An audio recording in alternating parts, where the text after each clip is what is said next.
I was Director of Veterans Initiatives here. I'm also a Navy veteran. I'm a... Gee. They didn't cheer me when I joined the Navy. On behalf of my forum co-directors, former Army Chief of Staff and Georgetown graduate, General George Casey, and Kevin Schmeigel, CEO and founder of Zero Mills, I welcome you to Georgetown for this important event entitled Military Thriving Change Forum. We at Georgetown are most pleased to convene this forum related to the military and veterans. Georgetown has always been a military and veteran-friendly place. We are home to a large number of military-connected students, including veterans, active duty military, and military families.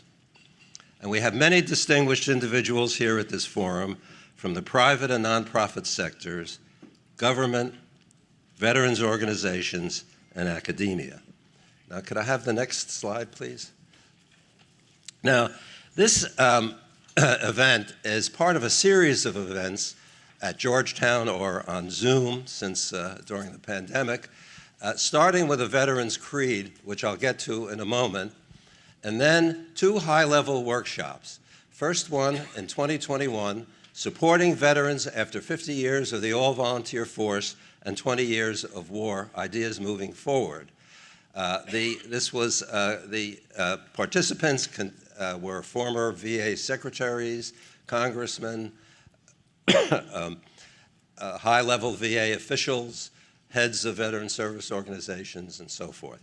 And that resulted in a book of the same title. The second event, workshop, was in 2023, Sustaining the All-Volunteer Force, the Role of Veterans and Veterans Issues. And a similar or almost the same group of individuals participated, and that we have the information from that on a website. Now, the themes of these, and now the Military Thriving Forum, the themes of these events have been the capabilities of veterans, the fact that these capabilities may be underutilized, the perception of veterans. We have discussed something called the broken veteran narrative, which you'll hear about here and there today, I think. And now, of course, recruiting shortfalls, which is a major issue. Now, the Veterans Creed in 2018 started with conversations that we had with ethicists here at Georgetown University. And then General Casey and I had a number of discussions with veteran service organizations who essentially wrote it. And 17 of them officially adopted it. And these are the biggest, the American Legion, VFW, and so forth. The rollout was an event, at an event on Capitol Hill at the Reserve Officers Association headquarters with veteran service organizations and 3 congressmen participating. Now I'm going to recite it. I am an American veteran. I proudly served my country. I live the values I learned in the military. I continue to serve my community, my country, and my fellow veterans. I maintain my physical and mental discipline. I continue to lead and improve. I make a difference. I honor and remember my fallen comrades. Now, the purpose of this is to unify veterans, to give them a continued sense of purpose when they finish, or to document essentially their sense of purpose when they finish with the military, and things of that nature. Now, you can turn that off. Just to finish, you have, there's a survey to fill out. Oh, yes, okay. And also, there's some information about a data briefing. I think you'll find that interesting. There's a lot of data about veterans, the military, and related aspects there. I look forward to a very productive day. Nice to meet all of you, and I welcome Kevin to the stage.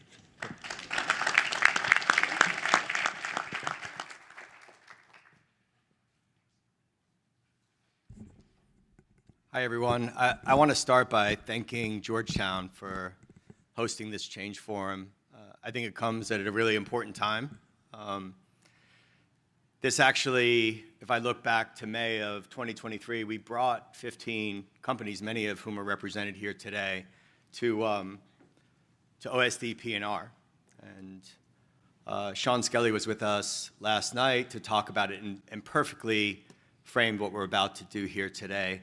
Those 15 companies joined 8 of the largest nonprofits in the country, which are largely focused on bringing communities together and exposing veterans and military spouses and our families to young people. That was back in May of 2023. Sorry, I'd like to tell a little story before we start. That night, Laura and I, we hosted an event on our deck, a little happy hour to kind of celebrate. We try to do that when people come back. And General George Casey was there that night with Sheila, and I told him about the meeting that day, and he invited me to these weekly workshops that Joel and George were doing with a bunch of incredible people. And at the end of that year, they asked Laura and I to write a white paper on the role of the private sector in recruiting the all-volunteer force. That turned into a discussion around hosting a conference or a symposium, and we really wanted to talk about doing things together and how we could create change. And that's what we're going to try to do today. So the morning will be very rapid fire discussions. I'll try to talk a lot less. But the afternoon is when we're really going to be planning actionable activities at the local level that will put veterans, military spouses, and their families shoulder to shoulder with young people, with companies, with veterans and spouses and their ERGs, employee resource groups, serving shoulder to shoulder with the best-in-class nonprofits in the country, and multiple ones, not one, not two, but multiple companies and multiple nonprofits. At the same time, they'll message positively about their service on mediums like TikTok and YouTube, and not just LinkedIn like I like to use. But it is very simple. We do what we can to help make change. And if I had to say the one time in my life where I was most thriving, it was when I served in the United States Marine Corps. And we earned the title Marine, Soldier, Sailor, Airman, Guardian, Sentinel. We earned those titles. We have to earn the title of veteran and military spouse and family and wear that badge proudly and talk about it that way. Listen, I know the challenges that we've all had. I've had them myself, but that does not define us. And we have to find that balance to make sure that young people know that we are thriving as a result of our service and not in spite of it.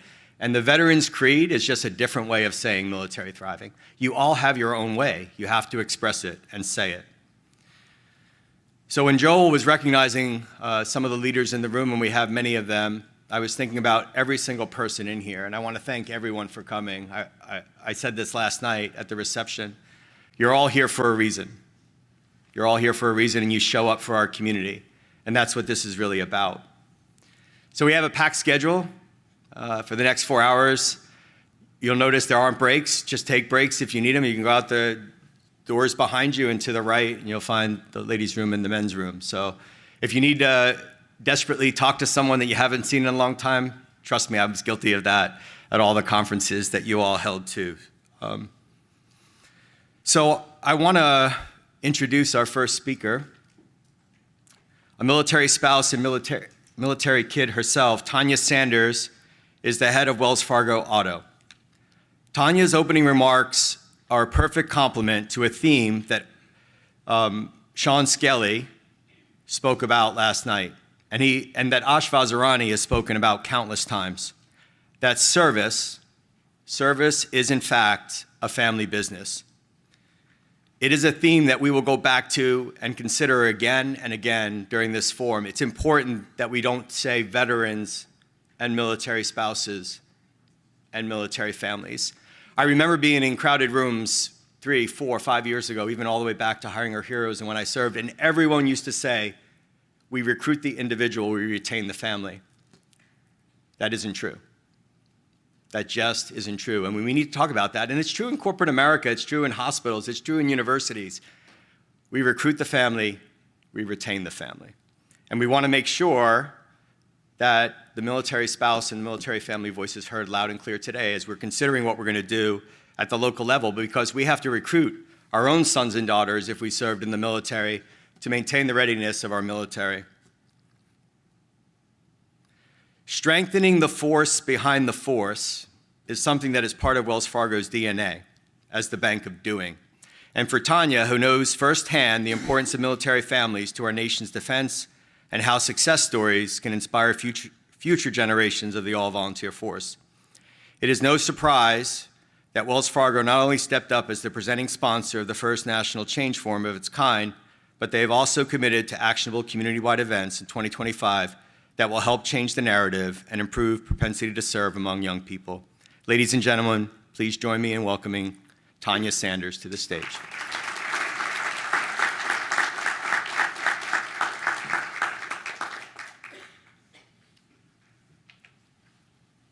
Good morning.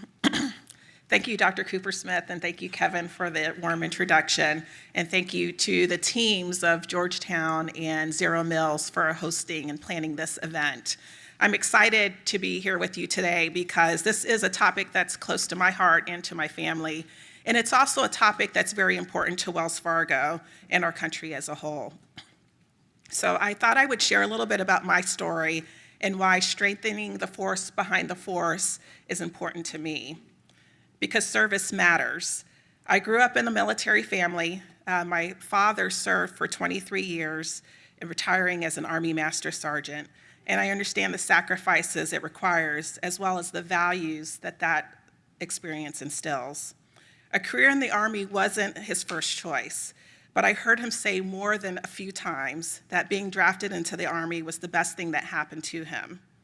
It provided him a clear career path and an opportunity to see the world that was much different than where he grew up in Yemassee, South Carolina. And the training and experience that he received provided economic stability and economic improvement for our family. That experience had many challenges, but it also shaped who I am and created a deep appreciation for the service and commitment of our service members and their families. I'm also a military spouse. My husband graduated from the U.S. Naval Academy, and he served 11 years active duty as a Naval Flight Officer with an additional 14 years and counting in the Navy Reserve. Early in our marriage, blending a corporate career with military life was definitely a challenge, and probably led to a few disagreements along the way. But I was fortunate to find roles that fit my skills and interests. I had to remain very flexible, and I also had to be resourceful in how I sought out those opportunities. And trust me, I wasn't always as transparent about being a military spouse as I was applying for certain roles, and I see some head nods. Some people understand what that means. But I've seen firsthand our friends and family who embrace the call to serve our country and their motivations behind it. And I've also seen the important roles that our families play and the sacrifices they make to strengthen our members who serve. So as a daughter and a wife in a supporting role and a proud member of the force behind the force, my personal motivation comes from my lived experience and the great respect I have for our veterans and our families. General Colin Powell once said, "The nation owes a great debt to its veterans whose service to the nation spans every decade, every year, every day of our country's existence. Through untold courage and sacrifice, Americans' veterans have secured the liberty which the Founding Fathers sought to establish in times of darkness and danger, as well as in times of peace and prosperity. Americans' veterans have been there," end quote. Veterans earn that title through sacrifice and dedication. For those with us here today, thank you for your service. I'm always appreciative of the opportunity to celebrate and recognize those who serve. You've not only protected our freedoms, but you've also established a legacy of bravery and commitment. You chose a life of service on behalf of your family, friends, and neighbors, and I appreciate every opportunity there is to say thank you. At the heart of service, there are people who create, operate, and support, and those teams aren't always just the active duty personnel. They are every member of the total force: active, guard, reserve, civil servants, and partners from industries that support the defense industry. And as citizens, we owe a debt of gratitude to all those who served and have supported those who serve, and we have an obligation to make sure that their service is recognized appropriately. We all have an opportunity to pay it forward and step up to support our military and influence the perspectives of the next generation. Today's dialogue is timely because we have a critical need that we need to address. It's no secret that military services are struggling with recruitment and retention, and there's no magic fix to that. We need to understand the aspirations and the motivations of young people and help them connect military service as a potential pathway to the lives that they hope to achieve. Gen Z and Gen Alpha are drawn to purpose-driven, idealistic pursuits. They have a strong sense of a community, and they like to belong to groups. Military service is an opportunity to fulfill that ideal. So how can we make that connection for them? However, there are many problems that face the military when it comes to recruiting and retention, and so we have to understand those issues as well, and I'm sure we'll talk about a lot of that today. Nearly 77% of young Americans aged 17 to 24 wouldn't qualify for military service without a waiver. According to a 2020 study released by the Pentagon, there was a 6% increase since 2017 in the population of Americans that would be ineligible for service. Being overweight accounted for roughly 11% of disqualifications, drug and alcohol abuse roughly 8%, medical and physical health issues roughly 7%. And the U.S. Office of People Analytics reported in 2023 that 60% of 17 to 24-year-old males do not meet medical fitness standards. And right now, only about 1/3 of our country, our currently serving members, would recommend service to their children. Not only are our forces facing challenges in attracting people, but the companies that support our forces are having the same challenges. So for young people thinking about a career path, where do they get their information? Why is it that they're not seeing or learning about the many positive opportunities that come from military service? I think about the opportunity to be trained and gain real experience in many career paths in our services. The ability to pay for college through ROTC or attendance at a service academy. The GI Bill has been a valuable tool for service members and their families to pursue college education. And because I'm in banking, there are other benefits to consider. Service members have the opportunity to promote financial empowerment and economic mobility through support through benefits like home ownership through VA loans, small business loans for veterans, and supplier diversity programs that support veteran-owned businesses, just to name a few. We've seen in our companies the impact veterans and their families have on our businesses and in our communities. Veterans and military spouses make up a big part of our national workforce, and these employees positively impact our businesses. They are often servant leaders, they are self-starters, they are mission-oriented and highly accountable. They're eager to learn and contribute, and they have resilience to change. The value these attributes have on our companies are tremendous, and they provide a valuable pipeline of talent for our companies. But we also recognize that there is a need to help the military attract and develop its next generation of talent. So what are the solutions? At Wells Fargo, we are action-oriented, and we want to be a part of the solution. And as the Bank of Doing, our intention is to play an active role in driving change, and so that's why we're here today. Right now, we have a unique opportunity to bring so many different people together who all play a role in addressing these important issues. We have been a part of similar efforts in other areas to address issues such as affordable housing, small business, and economic development. And so we believe the mission of Zero Mills and the ability to drive change through these partnership-driven engagements is possible. I also believe that families are an important anchor point, and they're a unique position to inspire and engage with children and share our experiences about the positive impact of service. There are roughly 18 million living veterans in the US, representing 6% of the country's adult population. And we all can engage these families in a meaningful way so that they can help us share these stories. And while families are the anchor, as industry partners, community leaders, and nonprofits, We can all support and engage our communities to address these issues, whether that's through specific training, recruitment, retention, and engagement programs. We need the right people in the right place who can influence change. When it can be accommodated, companies can choose to support service in the military by allowing flexible work arrangements like full-time remote work for spouses of active duty service members.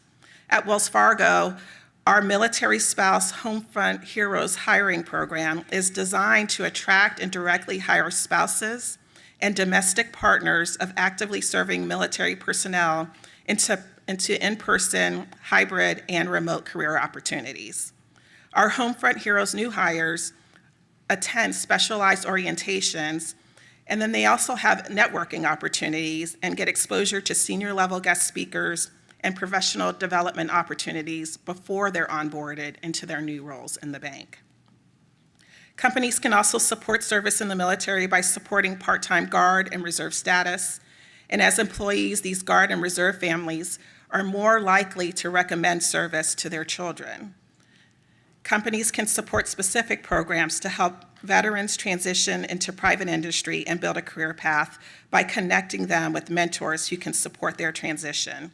In my own business, in auto at Wells Fargo, I have several veterans in various roles who engage in our veteran ERN community as mentors in supporting new veterans who are onboarded to the company. And our employees are incredibly proud of the work that we support veterans in our community through our partnership with the Military Warrior Support Foundation, where we award payment-free vehicles to deserving veterans and Gold Star families. Also in my industry, I witnessed the passion of veterans like Tom Castriota. He's a retired Marine who spent 27 years serving before running a successful family-owned car dealership. He's now the chairman of the National Auto Dealers Association, which represents more than 13,000 dealers in our country. And he too inspires and shares his story about his service through organizations like the Mighty Oaks Foundation and the Marine Corps League. So we have these beacons of success stories across our industry. We need to share these stories with our communities. So what does success look like? I recognize that this is a unique opportunity today where this incredible group of experts and community members can come together and talk about these issues. We all bring a unique perspective, and I want to make sure you share your stories. And you can engage in conversations throughout the day and think about what are the resources that you can influence, that you have access to, that can help bring organizations to the table and think creatively about how we solve these issues. We want to create an environment where families can discuss military service openly, helping to demystify it. And our veterans, we need you to connect with local organizations that promote military service and provide more resources for families who are supporting our next generation and making those decisions. I think about the conversations my husband and I have with our 3 children, ages 12, 14, and 16. And they're at an age where the discussions about future steps and career path are more frequent. We're making sure that they understand the importance of service and where those opportunities might exist for them as they consider options after high school. Protecting our freedoms is a weighty topic, but framing the discussion in terms of service to country, serving something bigger than yourself, while also fulfilling your own personal pursuits, is something young people can handle. Thanks to technology, they have more exposure to world events than we ever had, and they understand more about the differences and freedoms around the world. So why not help them frame that perspective? These conversations can be challenging, but they are necessary. So we have the opportunity in this group to provide parents with the facts and insights that they need to have the right kinds of conversations by sharing real-life success stories of how careers and lives can unfold after military service. My husband does this through his role as a blue and gold officer recruiting high school students for the U.S. Naval Academy. He talks to students frequently and their families at career fairs and community events to share his story of military service as fulfilling his desire to fly planes.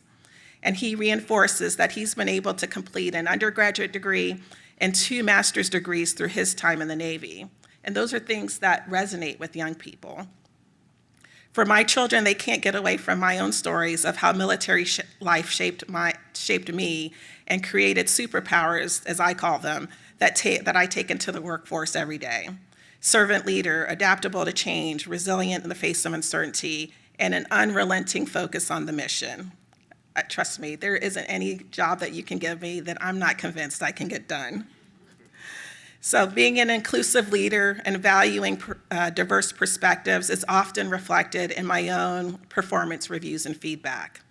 Why? Because I grew up with people and lived in places that exposed me to different cultures, traditions, and economic status, and I learned at an early age that we can all be different and still work together to accomplish a common goal. Like others I've met in senior positions throughout my career, military experience is a differentiator that's hard to replicate in corporate America. So while I'm honored to be able to share my story to inspire families to consider a career of service, I'm equally honored to work shoulder to shoulder with many Wells Fargo employees who have answered the call. More than 6,000 of Wells Fargo's employees and 2 of our board of directors are veterans, and they are thriving in successful careers following their military service. Let me tell you about a few. David Owen, who served in the U.S. Army Reserves, is a graduate of the U.S. Army Airborne School, and he is currently the head of global operations for Wells Fargo. He is thriving. Sherry Spangler, whose husband served in the Marine Corps, currently manages our veteran vehicle donation program and does what military spouses do. She supports and advocates internally for our community. She is thriving. Travis Wilson is a Marine Corps veteran who has been with Wells Fargo for 18 years and is a high net worth branch manager. Travis is thriving. Scott Smith joined Wells Fargo 5 years ago after serving 31 years in the U.S. Army. He is an enterprise investigations manager, and he mentors new veteran employees through the Corporate Fellowship Program. He is thriving. Galen Cannon is a Navy veteran with 24 years of military service who is a senior independent testing specialist with Wells Fargo. He also leads the Dallas chapter of Wells Fargo's Black African American Connection, ERN, and he helps transitioning veterans as a career readiness coach for our partner 4Block. Galen is thriving, and he's helping others to thrive. And Victor Perez is a lead investment banker who joined Wells Fargo almost 9 years ago after a prestigious career as a nuclear submarine officer in the Navy. He was recently selected as one of the top 40 under 40 professionals in his field, and there is no doubt that Victor is thriving. These are just a few of the incredible stories happening just within Wells Fargo. Now imagine if all of us were sharing the stories from each of our organizations with our families, our friends, and our professional networks in our communities.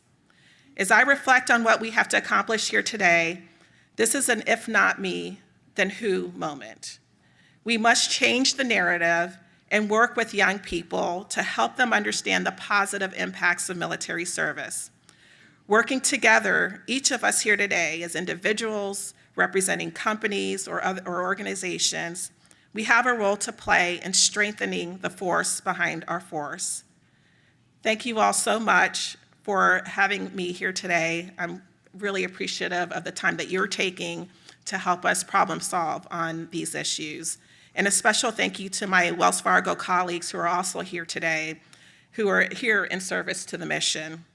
I look forward to our conversations and the impact that will result from this forum. Thank you.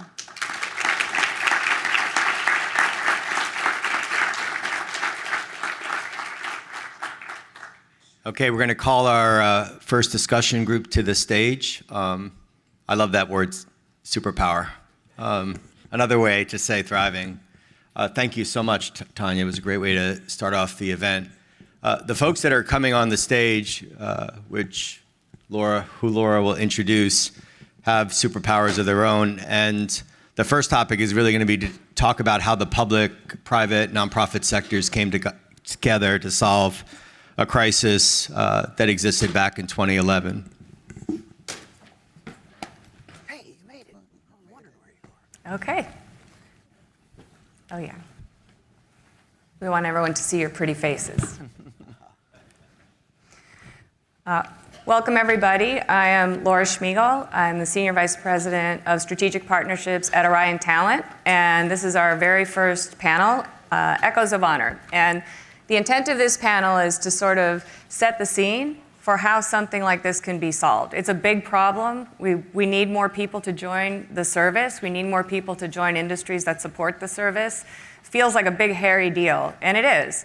But this panel here today is proof that big challenges can be solved with the right coalition of people. So I'm going to introduce the panel first to get us started, and I'm just going to introduce you in the interest of time, if you don't mind. Directly to my left is David Shearman. He's the staff director for the Senate Veterans Affairs Committee.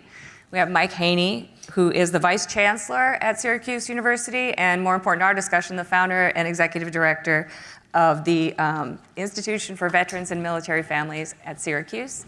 We have Mike Kelly. He's the Assistant Vice President of Military Advocacy at USAA, and also Deputy of Military Affairs at USAA. And then James Rodriguez, who's the Assistant Secretary of the Department of Labor for Veterans Employment and Training Services, or DOL Vets. So welcome our panel. Thank you. So it's really kind of an awesome experience looking out on this room today. I see so many familiar faces that have been part of this effort, as well as some new really impressive faces and important faces, new people to join. So it feels a little bit like a cross between like my own wedding and that dream where you're suddenly in your underwear in front of everyone important. So I'm going to do something I don't normally do with panels and read the introduction, because I do want to set the scene for us all for the work we're going to do today. So in 2011, veteran unemployment was at 10% annually, and veterans between 18 and 24 had a staggering 30% unemployment rate. In response, a massive public-private coalition was formed, linking private sector leaders, often veterans themselves, with government and military agencies and nonprofits. This coalition shared information, they shared best practices, and even candidates in an unprecedented manner, leading to a seismic shift in veteran unemployment. Today, veteran unemployment, keep me honest, James, is I believe about 3%. 2.8. 2.8%, thank you, and consistently lower than civilian unemployment. It remains low to this day. This is the story of that seismic shift and the coalition that helped achieve it. So, Mike Kelly, I'm going to start with you. Private sector engagement was clearly a driving force. It had to be the driving force behind this shift. You need employers to hire candidates. So if employers didn't get on board, this was never going to happen. The private sector embraced its leadership role, especially USAA. You grew programs to recruit and retain veterans, took into account their needs, and supported them in ways that would help bring even more veterans and military spouses in. So my first question to you is, how did veterans within USAA, especially within your leadership, play a role in your success? Absolutely critical. I mean, if we did not have our CEO at that time, retired Army Major General Joe Robles, planting a flag and making that a priority for USA, it would not have happened. It took his initiative and his bias toward action to get us going in the right direction. Because quite frankly, we're a little bit behind the power curve. And if we didn't get involved in that space, we would be very conspicuous by our absence. Because if you think of who USA is and who we serve, if we weren't a part of this coalition, then we would be, I think, rightfully called out because of that. So I got to be honest with you, though, it was not a slam dunk. You would think at a company like USA that it would be, but it was very much an uphill battle. And you and Kevin, in fact, played a vital role in getting us off the dime. So funny story, they came to USA. I got all the right executives in the room, many who were former military leaders and veterans serving in key positions at USA, to include our current CEO, our previous CEO, and other senior military executives. So they came, they made their pitch, they did a fantastic job. Everybody was pounding the table and saying, yes, we need to do more. And we left that room and everybody was excited, right? So they come back with a proposal about 2 weeks later. I go back to those same people and they're like, this is going to cost money? What? Well, we want to be a part. We had no idea. So, yes, it was only the veterans in that group, and especially our CEO at that time, who said, we must take action. And in some ways, it was a surprise to our HR people, because I remember very vividly at the time, Joe Robles was at a public event, and he made an announcement that 30% of all hires at USAA were going to be veterans and military spouses. And he had not coordinated that with HR. So the HR team was forced to make a response. So yes, very critical for veteran leaders at USAA to get us going in that space. And thank you guys for inspiring us to be out there and be a national role model. It wouldn't have happened without you and USAA. It's also a great segue to my next question, which is, you were talking about how veterans within USAA really pushed the leadership and pushed the company towards solving this problem. And I think USAA was way out ahead in that. But then the next step was to bring other companies on board. And there were other companies that also independently came forward, but I thought it was extraordinary how companies worked together in a way that they hadn't before. Can you talk a little bit how USAA and the other companies reached out to each other, and the veterans frequently in those companies did? Actually, it was pretty amazing to see. And I just look out in this room, and I see family members, right? I don't see competitors. I see family members that are focused on this. So it was really important for us to take a national leadership role to inspire others to do what we felt compelled to do. I mean, it is a noble mission, and it's even more important for us to make sure that our veterans and military spouses have meaningful careers. So it wasn't a natural tendency. I mean, a lot of companies had to put aside their bottom lines, right? So there is no competition. I don't feel that there's any competition in this space. So that was one of the most important things. And then the other thing, and I think the most inspiring thing, is we reached out to each other. We contacted each other. We found out, well, what are you doing? And, oh my gosh, how did Wells Fargo be able to do that? We want to be able to do that. So it was that community integration. And where's Jim Lorraine? He's been on me about the community integration concept, which is more important than collective impact, right? So it is that community integration, our ability to just reach out to each other, contact each other, find out what's going on, find out what works and what doesn't work. And the nonprofits were often a conduit of that, right? Oh, absolutely, absolutely. Because they were doing things that we could not do. So through our philanthropic efforts and sponsorship, we're able to equip them to go out and do that work. And I think one of the most important things at the time, and go back to that competition, I very vividly remember one of our senior leaders said, well, why do we want to be a part of JP Morgan Chase's 100,000 jobs mission? I think that's what it was called at the beginning. I was like, because they're doing something. And in fact, if it weren't for JP Morgan Chase, this guy wouldn't have a job, right? Because they funded different job. Let's just add a different job. Yeah. He'd probably be somewhere. Somewhere. Thanks for the vote of confidence. You betcha. And I still remember, when did you do your first TED Talk on? That was like 2014. Yes. I mean, I showed that to our leadership. And we were already in that space, but that just inspired them to do more. So It was great to see it at Hiring Our Heroes. And shout out to Brian Alvarado from Hiring Our Heroes, who runs the spouse program there now. He's a great advocate for our spouses. Okay, so veterans are driving, breaking barriers, convincing people, but if you're really going to incentivize companies to get on board, business objectives have to be satisfied too. The bottom line is these are all for-profit companies. They need to do business. So can you talk about how you folded those business objectives in and what they were, and maybe in a way that can inform our effort now? I mean, every company has their workforce strategy, right? Who they want to hire, the type of skills that they need. So that's vitally important. It helps that business achieve their objectives and achieve their bottom line. So one of the other things too, and especially for a company like USAA, 50% of our employees are working the phones, serving our members, picking up the phone when there's been an accident. That's a very tough job. Do you know the industry turnover for call centers is 50%? Wow. So at USAA, our turnover in that area is fully 20% below that at 30%, but that's not good enough for us. So to achieve our business objectives, we feel like putting veterans and military spouses in those spaces. Who better to serve our members than those who have walked in their shoes, right? So achieving those business objectives is a critical part of the work. hopefully we can pull out of our brain some ideas today for this challenge as well. Absolutely, yeah. Thank you. Thank you. So turning from the private sector to the public side of the public-private sector partnership, Secretary Rodriguez, DOL Vets in particular was a key player in that coalition that solved for veterans' unemployment, creating the VETIO, bringing business leaders together to a government agency in a way that really hadn't been done before. So why did this model work so well? Yeah, I think when you look at the collective of resources and how you put all those together, because there's brilliant minds, everybody has new and innovative ideas, you have to realize can you plug into each one of those pieces of innovation? And how can you use that to effectively make change, right? So I'll give you a quick example. How many military spouses do we have in the room? So go back 14 years ago, did we ever have military spouses in the room when we talked about employment, right?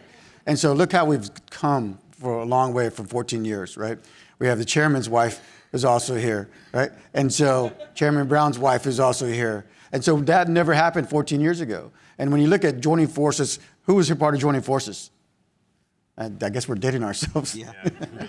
So some of us are here. So I didn't mean to date myself either and my friends here. But joining forces was really that kind of guiding principle back then when we were all part of joining forces. And we all said exactly what Mike just said, right? We're going to share information. We're going to utilize all the resources to ensure that we are doing what's best for that individual veteran at that time. Right now, we've included military spouses into that conversation. My friend Eddie Dunn, who I sit in the front row, was a driving force of J.P. Morgan Chase and actually executing that 100,000 jobs mission. And so all of us, I was at the industry at the time, and all of us came together and said, okay, we're going to figure out how to work together and not in silos. I would share resumes with other organizations in my sphere with part of J.P. Morgan Chase Collective, right? So if I couldn't hire a veteran, we were sharing that resume. And I think we've done the same kind of thing here in government, is we looked at how can we utilize all of our resources across the country. 13 years ago, well, let me rephrase this. When I came into office a little over 4 years ago, we were missing some state directors. Where I had about 13 state directors out of 50 that we were not currently having positions filled. So we made a concerted effort to fill those positions, because we know how important it is to have those state directors working within the community with all their corporations. There's local resources there, and we've done that. For the first time since I've been in DOL, we've had all 50 states filled by a state director, to include Guam and Puerto Rico.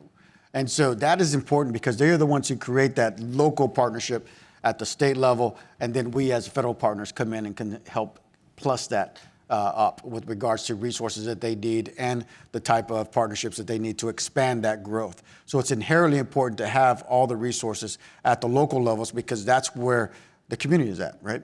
And so what I always tell everybody, what happens in Washington, D.C. is not exactly what happens around the rest of the country, as we all know, right? But we have to ensure that the resources are in place at the local levels, and we focus a lot on that. That feedback loop that was created at DOL Vets and continues, to me, is just incredible. So can you give some examples of the programs that have evolved from that conversation with business? Yeah. Particularly the roundtables I love, but you can choose whichever ones you want. But please talk about anything you want that you think would inform our... Yeah, I think one of the benefits coming to government after, for those that know me, I've done government, military government, corporate government, and one of the things bringing those different experiences into government and finding a different approach doesn't always go that great. When you first come into government, you try to tell everybody we need to be innovative. And some of those things I've done, just like Mike said, I go and announce something, and it's like, oh, I didn't realize we were doing that. And so now we're going to do it, right? So roundtables, for example, every quarter we would bring in various industries that we were looking at how to really help support those industries as part of task force movement from the White House. And we would bring in industries from cyber, IT, small business, unions, things that we knew were having a high turnover, but also had a high gap in the ability to backfill positions and hire those positions. So I still am hosting roundtables pretty much every quarter with industries, and I only bring in about 9 companies at a time. So that way everybody gets to come and talk about what they're doing and not just listen to what we're saying we're doing. We want to hear from those companies. So that's worked extremely well. On top of that, we created our Employment Navigator Partnership Program, some of you may be aware of, because everybody that's gone through TAP, one of the biggest feedbacks we hear is there's not enough time, there's too much information. And what we wanted to do is create a a program that allows us to have individual one-on-one counseling with that transitioning service member. And we've been in the pilot phase for the last couple of years. We now made it a program. And to date, if someone goes through the Employment Navigator Partnership Program, they're getting hired 3 months faster, and their salary is at 3% higher now. For a lot of people, that number doesn't sound like a lot, but when you're unemployed, three months faster and 3% higher salary is a lot, right? And so we know that's working, and that's still in the pilot phase across all the services. And then last one, off-base transition training. That is in 10 states right now where we put that resource. It's basically an extension of transition assistance program. Now you've been a veteran, you've been out for a while, you need some additional resources, some additional training to help you figure out how to build your resume again, how to make some more connections. So we created this off-base transition training program that is in the states that have the highest unemployment rate of veterans. And that is going exceptionally well. The biggest guiding piece there is going back to my whole mantra of using the community level, is we put them in the communities and we said, go figure out how to work with the veterans. I gave them a runway, right? And so now we're working with veterans all across the different cities that we are embedded in. And they've got some innovative approaches to touching veterans. Last year alone, 17,000 veterans were touched by only in 5 states where we were before we extended to 10 states. And so that's going to grow, and that's still in the pilot program. And so, again, the community practice has really worked well. And going back to what this is all about, the thriving community, that's what helped grow our programs. So taking that model now for this challenge, how do you see government agencies, I mean, you almost pre-answered it, but government agencies like yours, like DOL, to help solve for the problem of bringing new people into the service is a two-parter. And we're also here today to talk about, Tanya referenced, young people who can't necessarily join the service are ineligible. We have industries represented here that they could go to support the military, like high tech, like shipbuilding, manufacturing. Yeah. So how do you see the application of what you've done in the government to these challenges? Yeah, so some of you may be familiar with the term the defense industrial base or the sub-industrial base, the CHIPS Act, all those different things that have put resources into place to help support the national security. And we've worked very closely right now with the defense industrial base. I was in Michigan with the Secretary of Navy and the governor of Michigan. I was Secretary of Navy and our secretary down in Newport News where they're building the brand new Eisenhower. And so there's hundreds of thousands of jobs within the defense industrial base, and then you've got the different subcategories there. So it doesn't only have to be veterans, because there's way too many jobs for veterans to fill those roles, not to mention we want military spouses to also fill those roles. So looking at all of the training opportunities, the apprenticeship opportunities that exist in all of these career fields, we're pushing that out to our communities, to all of our state directors and our partners, the Employment Navigator partners I mentioned, our off-base transition training partners, and then even our roundtables. And so as part of working with Task Force Movement too. So going back to what I was saying before, we have to look at how everybody in this room, how everybody that we know can actually support this effort. It's in the national security interest, right, to ensure that we have a strong military. And so we know our veterans, because of the skill sets that they develop in the military, can be utilized in the corporate space. But one of the things that I spoke about yesterday is I think at the same time, something Mike mentioned, is corporations also have an obligation, right? And what I mean by that is the corporations have an obligation to ensure that they're bringing the best talent into their organizations, because I think that's inherently important. And understanding that even though we have a low unemployment rate, if you go into the numbers, Mike is a whole lot smarter than this. I mean, Mike Caney, when you go into the unemployment numbers, when you look at underemployment, that's still one of our biggest challenges. And so we're trying to figure out how to solve for that. Underemployment for military spouses, underemployment for our transitioning service members, getting them into the right career fields, but at the same time ensuring that they're at the right level so they can succeed and thrive in that organization. But at the same time, being part of the community, because that's what we do, right? We're part of the community. So it takes the community, I think, to help someone succeed. Thank you. So turning to that research and that data, Mike, during the veteran unemployment crisis, it was a crisis, everyone turned to IVMF for data and research to inform the efforts. And it really was the bedrock of all of the efforts that came before. Can you talk a little bit about some of the data that you gathered, how you did it, and also what James referenced, what are the issues now for veterans, at least in the employment space to start? Sure. You know, I was talking to someone before the event. I always felt like one of the new the new folks in these rooms, and all of a sudden I've been doing this for 17 years now, and you know, it's interesting, when we started doing this work, there was no data. There was no, you know, at the time that we were contemplating creating the Institute for Veterans and Military Families at Syracuse, I was also chairing the Federal Advisory Board at DOL Vets on veterans employment and education. And it was shocking to me how we had no basis to make any recommendations. It was all anecdote all the time. And, you know, I think that, you know, and for me, one of the foundational conversations in how we think about doing this work, actually, and Kevin, you were there. And by the way, if you want a testament to Kevin's ability, I'll do a commercial for Kevin. Kevin's ability to sell is the fact that there's a Syracuse guy in the student center at Georgetown University right now. If you know anything about our basketball rivalry, it takes a lot to get me on this campus. An orange tie. Yeah, but you know, it was 2010, 2011 or so. Kevin, you might remember a meeting that we had with President Bush down at the Bush Institute. A small group of us. There was no more than would fit around one of these tables. Myself, you, General Pace, I think, was there. And President Bush was talking about all these organizations trying to help vets. And he turned to me and said, Mike, how do we know if any of them are any good at what they do? How do we know if any of them are actually having an impact? Couldn't answer the question at the time, because we really didn't. You know, you know, the great thing that happened in our early post 9/11 period was you had organizations.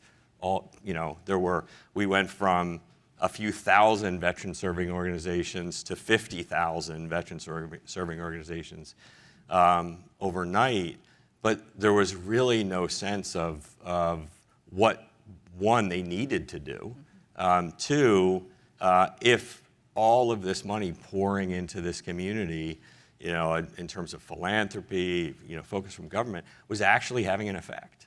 And I think that became the charge for what my team took on at the Institute was really bringing research, data-informed decision-making, you know, to how we do this work. And, you know, I do believe this topic of veterans employment, what happened in the middle to the middle to later 2000s around veterans employment in this country is a story that will be told in history. It was remarkable what industry did, companies did to come together to solve this problem. I wouldn't argue it's entirely solved yet, though. And you know, I was all the military spouses in the room. Raise your hand one more time.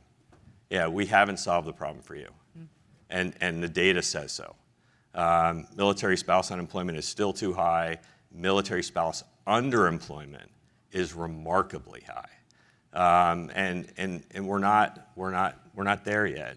But now we have data to inform the problem. We have research to inform the problem, and I think bringing that research to bear on how we design programmatic interventions, how we look at opportunities for communities within the military-connected community it needs to be where we start as we have these conversations. It's such a foundation. I still cite IVMF research to my CEO who's in the room. He's seen me cite IVMF for data for what we do at Orion.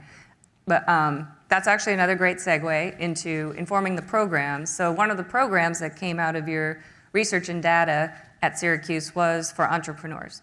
And as we're going to talk about later today, they're just a huge part. Local small business owners play a huge part in the community in helping solve this problem because they're the ones who are the parents of the kids who might serve and the neighbors. So can you talk a little bit about that program and what role do you see entrepreneurs playing in solving for this challenge? Yeah, so entrepreneurship in the military community is to this day still one of the underappreciated contributors to addressing veteran employment.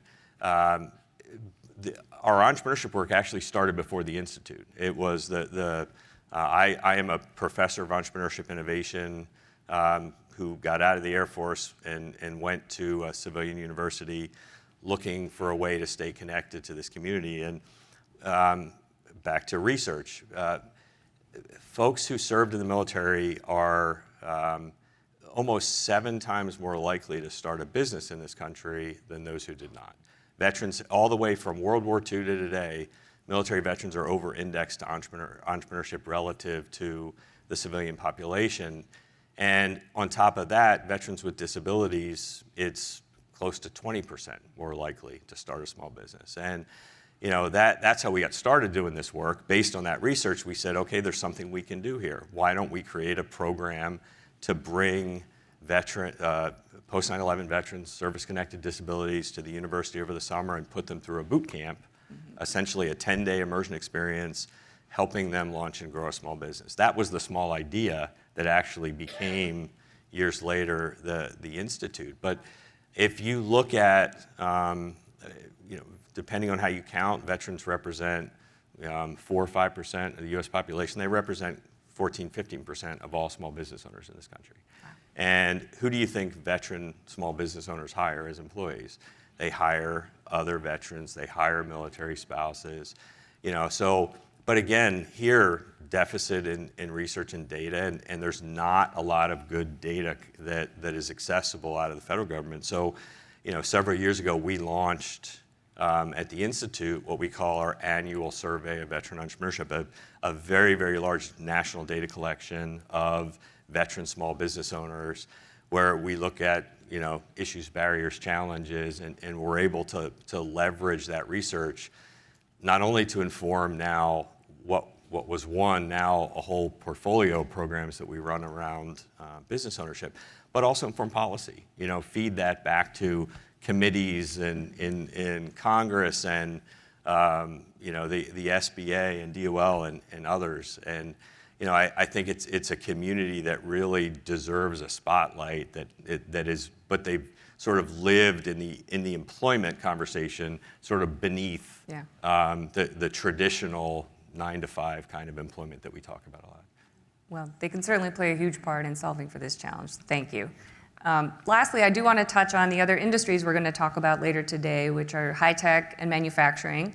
Syracuse, unsurprisingly, in the middle of that as well with your Onward to Opportunity program. Can you just talk about what you're seeing there? Because veterans obviously can play a big role, not just in helping military recruiting, but in filling these industries. Just how are those going? Are you seeing increasing numbers? What's the job prospects like? Just talk a little bit about that. No doubt. Secretary mentioned the CHIPS and Science Act. We're very exciting for us in upstate New York in that one of the largest CHIPS and Science investments is in Micron Corporation, a semiconductor manufacturer. They have selected a site that it's about 8 miles from where my office is in upstate New York to build what will be the largest semiconductor manufacturing facility in the world. They're going to hire somewhere between 9,000 and 12,000 folks directly. Conservative estimate on the ecosystem that's going to be created, because all of the folks in the semiconductor supply chain are going to have to set up shop in Central New York. That conservative estimate there is about 50,000 jobs. And it's been fascinating. So when Micron made the announcement, their CEO stood on a stage in our National Veterans Resource Center. That's where the announcement was made at SU, and said 15% of everybody that they hire is going to be a veteran. Then, as all of these, and the impact of that, I don't think we appreciate at the time. Now all of these supply chain companies, we recently hosted a delegation of 20 CEOs from Taiwan who now have to set up shop in Central New York, and they want to learn, how do we hire veterans? Same thing, a week ago, a different delegation from Japan. They're asking, okay, and can we leverage you to hire veterans? So for Micron, our Onward Opportunity program, which is a credentialing and certification program that we offer to veterans and military spouses, it started as a program focused on, essentially existing market-sensitive credentials, PMP certification, SHRM, HR certifications. We're now building with our industry partners custom certification. So for Micron, we're building a semiconductor industry pathway program through Onward Opportunity, where in partnership with Micron, we're creating a series of training programs that orient and sort of socialize semiconductor and advanced manufacturing for folks getting out of the military, with the idea that that pipeline of graduates of that program then become candidates for jobs, not only at Micron in Central New York, but they have a facility. Micron has a chip fab down in Manassas down this way, obviously one in Boise, Idaho, but for the rest of the industry as well, for all of those, for TSMC and for AMD and for Intel, all those other companies that are reshoring semiconductor manufacturing in this country. Thank you. That's a lot. You guys do a lot. It's with my OCD. I get bored quick, so I got to keep doing different things. Well, thank you. David, I'm so sorry to make you sit here and speak last, but we're saving the best for last. Congress, our favorite here in DC. Everybody's favorite, right? Everybody's Across favorite. the country. That's right. So we talked a little bit about the feedback loop, right, between government and Congress, between industry and academia and Congress. Can you just talk about some of the important dynamics around veteran unemployment and how that feedback loop helps shape solutions for the veteran unemployment space? Yeah, absolutely. And a lot of my work is dealing with federal agencies. So usually my first perspective is to think through kind of the federal lens, right?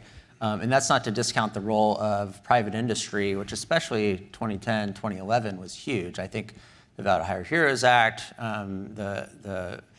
the reduction in veteran unemployment that we've seen would not be possible without that. But I'm going to just look at kind of the federal perspective and think back to what was going on at that time and understanding what are kind of those key drivers that help people come to the table, agree, yes, there's a problem, and yes, we want to find and work on a solution.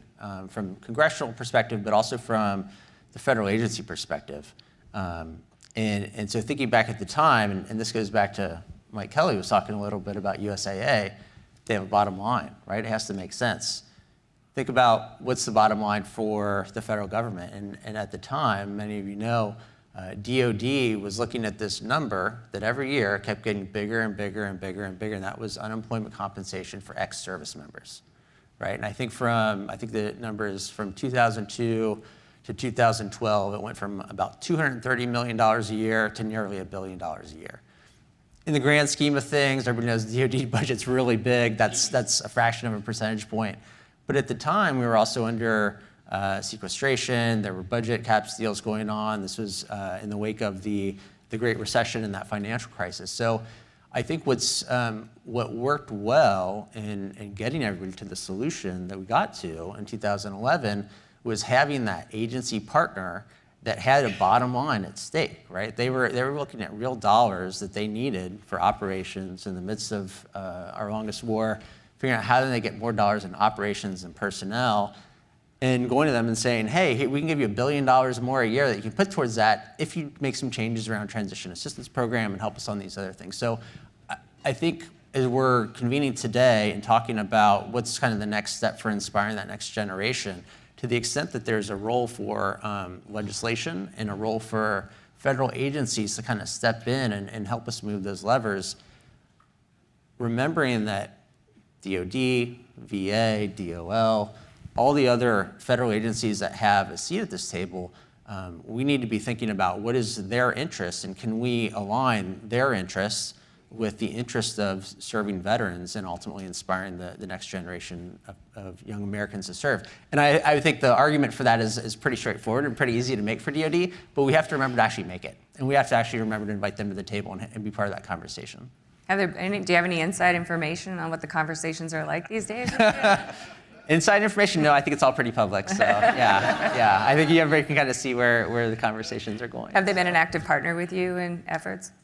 Yeah, I think since 2011, I think the effort to improve TAP and improve all the interagency's role, and James can speak a lot to this, it's been remarkably different than it was in the past. So I think it's about building on that and reminding all the interagency partners of what the value is on that.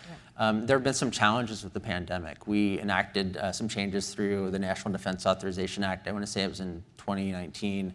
And looking at TAP and trying to say, okay, some 5-6 years later, after all the previous changes were implemented, what's the next step and how can we improve on what's been done?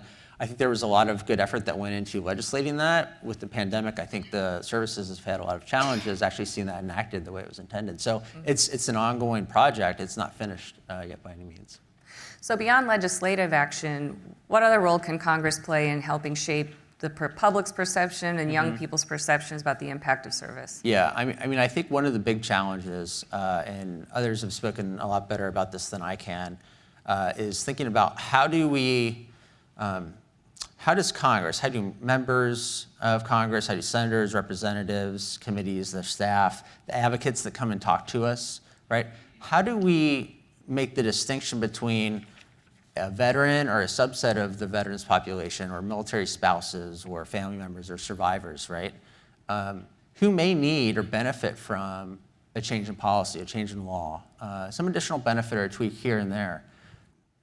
That's a benefit for them that's going to help get them where we think they need to be based on our national interests versus coming in and saying, all the veterans are broken, all the veterans are desperate for disability benefits or health care and again, not to say that veterans don't need that, they do, and that's part of the contract that I think our country has made with veterans when they raise their right hand to serve, right?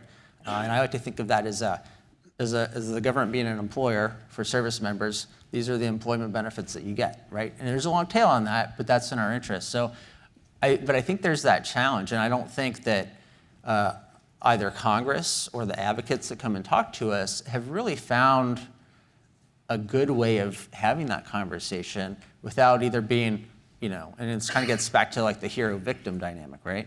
Either all veterans are heroes and it's great, or all veterans are victims and we need to care for them, right? And so I think as we're talking about this bigger question about inspiring the next generation to serve, can we find the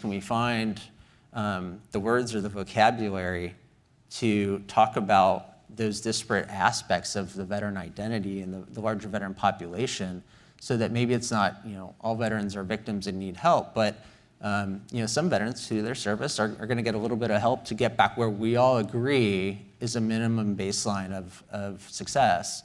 And then the role of Congress, the advocates that we work with, the agency partners, if we have that goal better delineated, maybe that will help us better talk about it in a way so that the young person who may or may not be listening to that conversation, but when they hear it, they can say, oh, if I volunteer to serve, not only do I get these positive benefits of service that USAA, Wells Fargo, all these other companies can kind of articulate and point to, but if I have trouble with it, I know that there are mechanisms in place, there are benefit services in place that will help me get back to that baseline of success that I think we want for every service member, every veteran, every military spouse and survivor after that service. And so I think identifying what that baseline is and making sure that's part of the conversation, I think could go a long way. Well, that's a perfect way to finish because that's a perfect call to action for why we're here today. So thank you, everybody. That was an awesome panel. Thank you.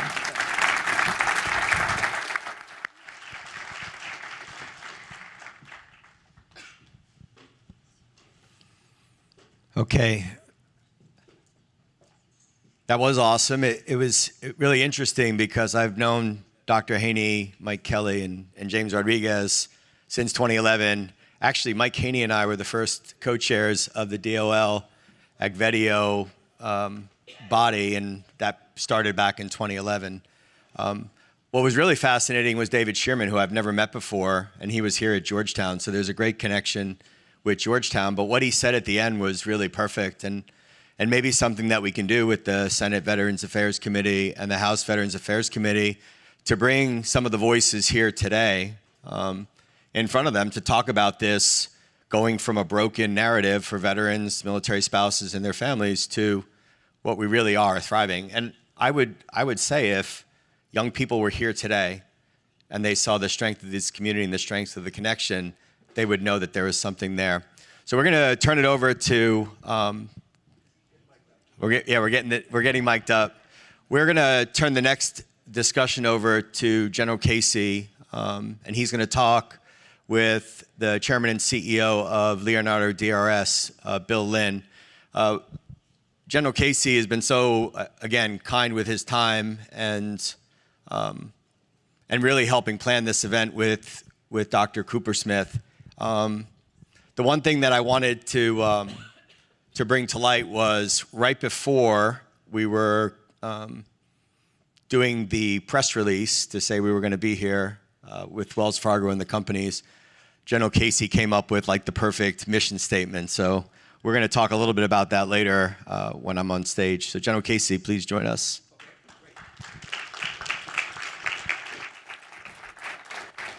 Thank you. Thank you. It's nice to be here with you. I'm the younger-looking guy on the right-hand side of the slide. And joining me up here is Bill Lynn. So please welcome Bill. Thanks for being here. Wait, have a seat. So, Bill, as you just heard, is the chairman of the board and the chief executive officer of Leonardo DRS. And Leonardo DRS is they call it a mid-tier defense company that has annual revenues of about $3 billion. So it's no small potatoes here. It's the largest U.S. subsidiary of Leonardo SPA, which is the Italian aerospace and defense firm. As some of you probably know, Bill also has some significant experience in the defense business, having served as the comptroller of the Department of Defense and as its 30th deputy secretary. So welcome, Bill. Our topic today, as you also can see on the slide, is bridging the gap. And the gap we want to talk about is the skills gap. It's the skills gap between the skills that are currently present in the defense industry and the skills that they are going to need in the future that keep us competitive with our rivals. And we're particularly going to be interested in the roles that veterans can play in helping us bridge that gap. So what I'd like to do is Bill and I will discuss the topic here for about 15 minutes, and then I'll open it up for a couple of questions from the audience. All in favor? We're done. Okay, good. So, Bill, thank you very much for coming out here. Just to get us going here, why don't you tell us a little bit about Leonardo DRS and what roles the mid-tier defense companies play in our defense industrial base? Well, thanks, George. DRS, as you indicated, it's been around for 50 years, spun out of a company in the early 70s, late 60s. It was acquired by Leonardo, then Finmeccanica, about 15 years ago as part of their effort to globalize its aerospace and defense presence. Just a couple of years ago, we went back on the public market, so Leonardo reduced its stake down to 70%, and we're now a public company on the NASDAQ again.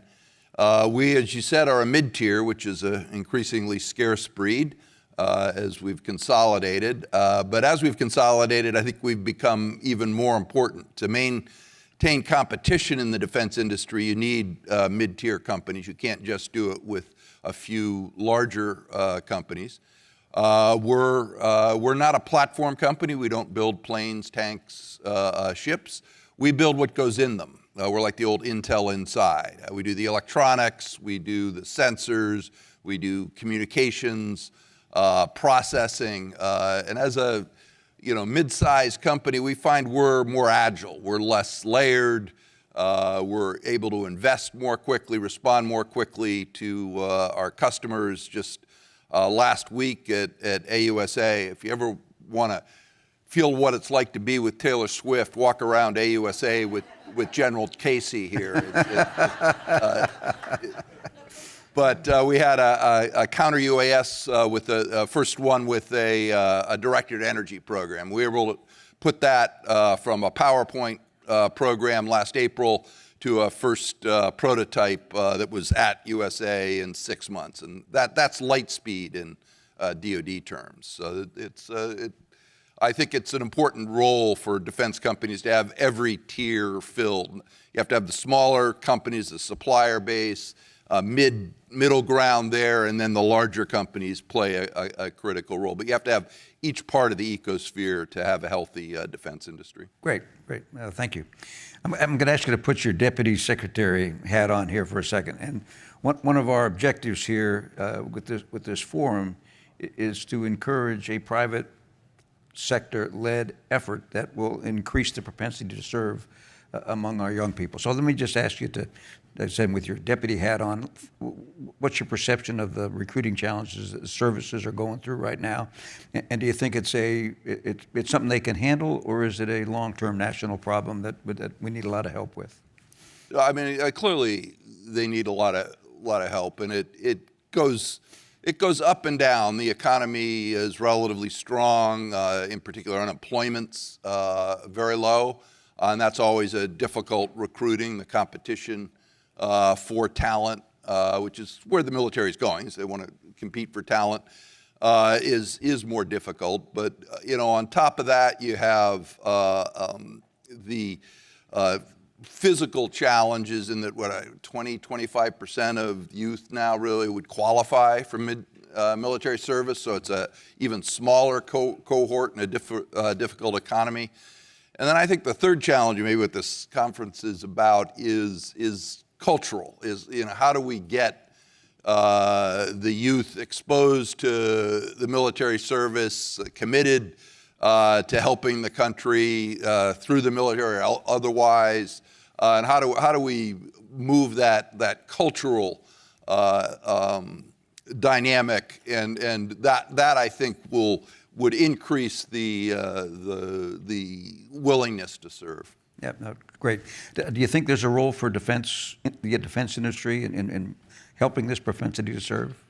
Yeah, I think so. I mean, I think DRS as a company, we're a pure play defense company, and we focus on, we recruit the military. Military is we're a commercial company. We're in this to make money, of course, but it's bigger than that. We're not producing iPhones. I mean, what we produce, keeps people alive, keeps the country safe, and that's the culture we promote. And I think as our, not just our employees, but the families understand that and become part of that, and we participate with military service organizations. Our charitable efforts are really focused on the military. I think that will increase the awareness and of the importance, not, as I say, just among the employees, but the employees' families and their children, and that's I think the base that you're trying to recruit from. Okay, great.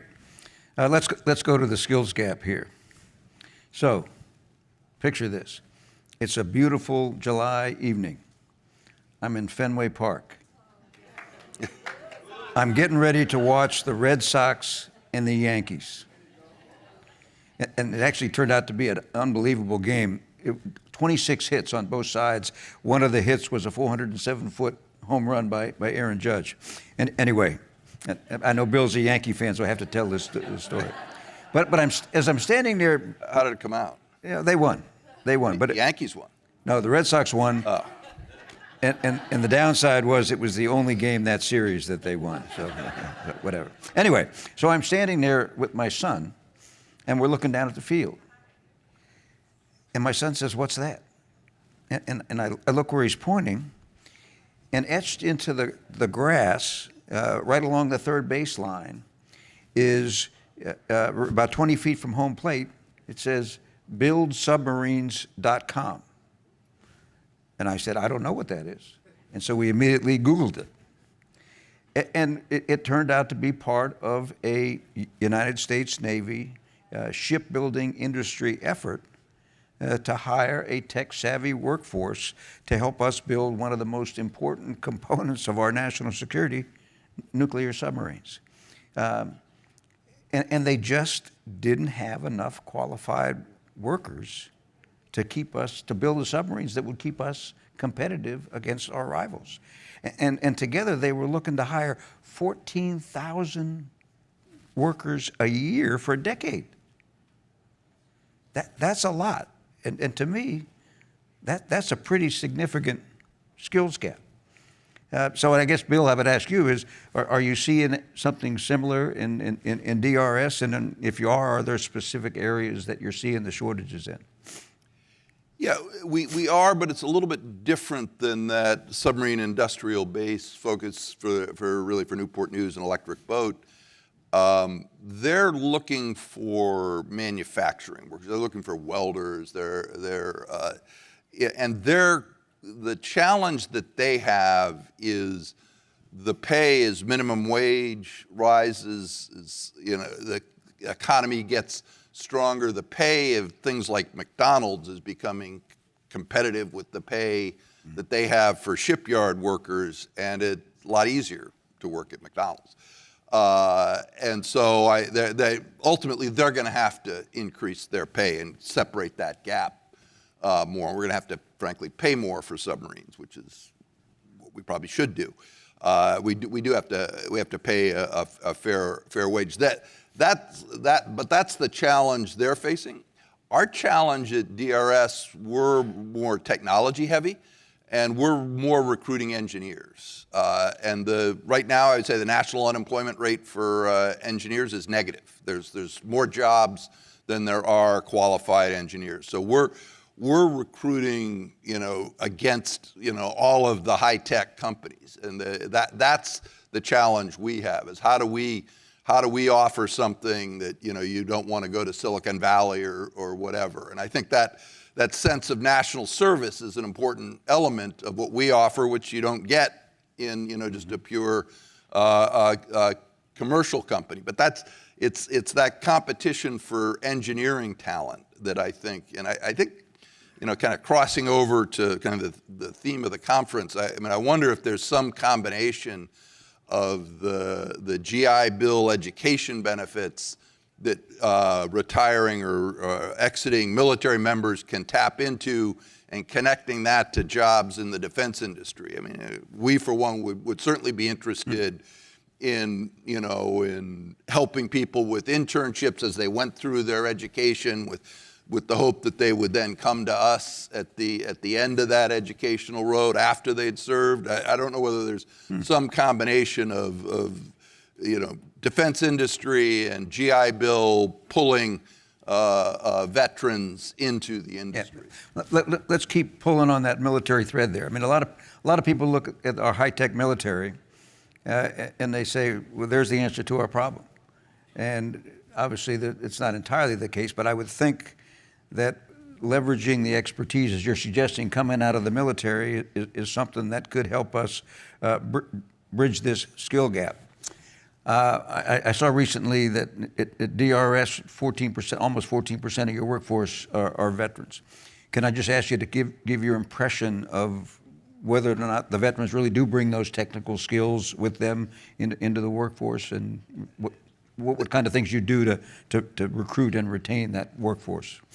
They certainly bring technical skills, and they're experienced with the equipment, and it's a highly educated force to begin with. But they bring more than that. They bring a culture of service, a commitment to our customer.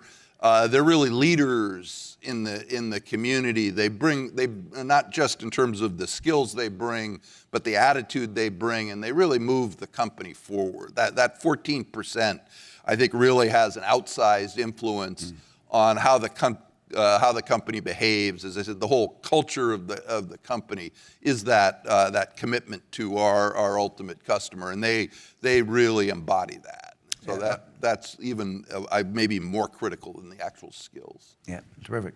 There was a little bit of discussion already this morning about the broken veteran narrative and about communicating positive stories about veteran success in the workplace. And it's a tough battle. I was telling Bill this morning, I'm driving over Key Bridge.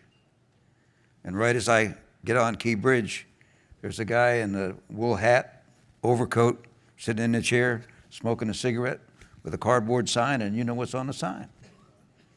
And so the thousands of people that cross over there get an impression, that's us.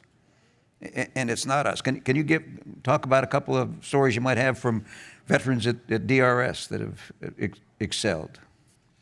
Yeah, I mean, we have 3 members of our leadership team, the head of strategy, the head of business development, the head of government relations are all veterans. And they, head of business development was working on a congressional staff in 2001, and he signed up right after 9/11, and he's still in the Navy Reserves. And as I said, the example of that commitment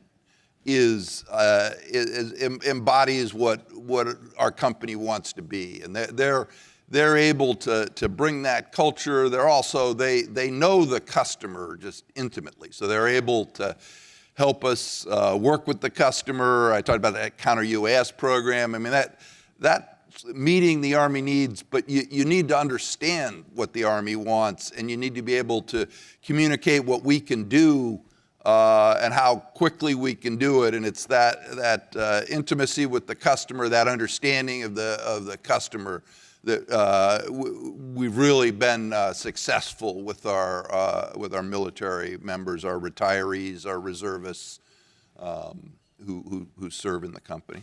I think the notion of veterans moving the whole company forward is really a strong one. We have a couple of minutes here, and be happy to take any questions that you might have from the audience. This is like an Army audience, right? When the general says, "Are there any questions?" Oh, no, there's no questions, General.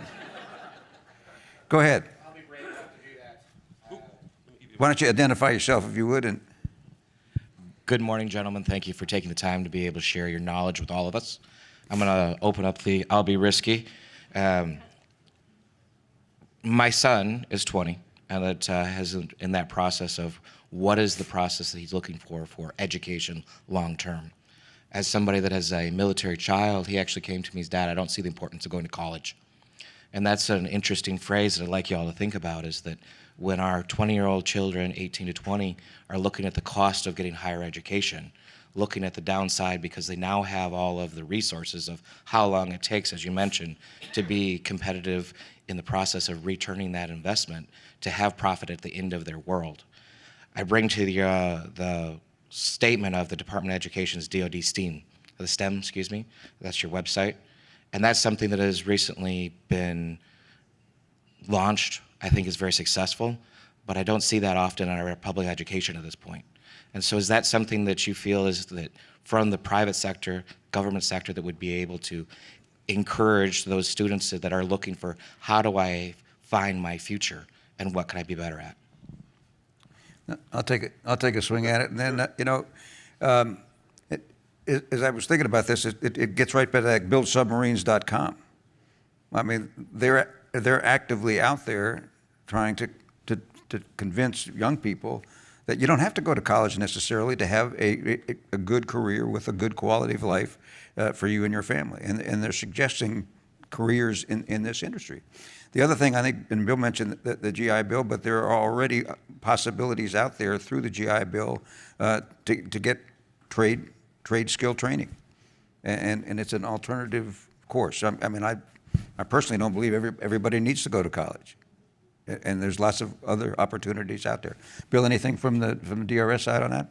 Yeah, I mean, I think two halves of it. I agree completely with George in the implication of what you're saying, that you don't have to go to college to get a good lifetime job, to have a successful life, to get what you need to provide for your family and your future.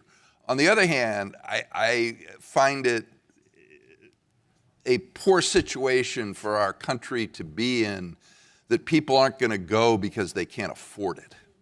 I mean, college can help you do what you want to do, and if you're just not doing it because, as you said, the return isn't right because of that, that means it's too expensive and we're not getting, it should be available to people who would use it to promote their life. The country will be better off. I mean, ultimately it will pay off in terms of increased taxes and revenues and so on.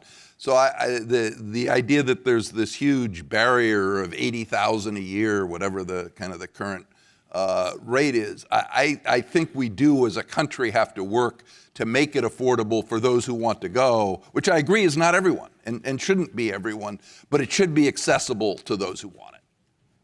And I guess maybe we'll close on this note, but the last thing I would suggest is a military career is a good start to building a future. With that, Bill, thank you very much for coming over here and sharing your insights. Thank you all for your participation, and we're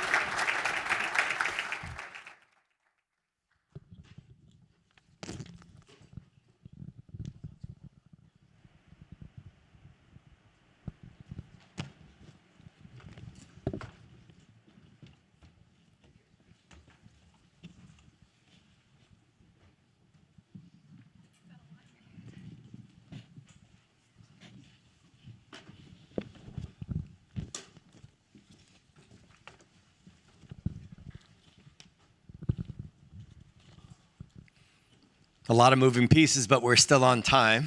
That's good. I do want, before we start the panel, just to fight the urge to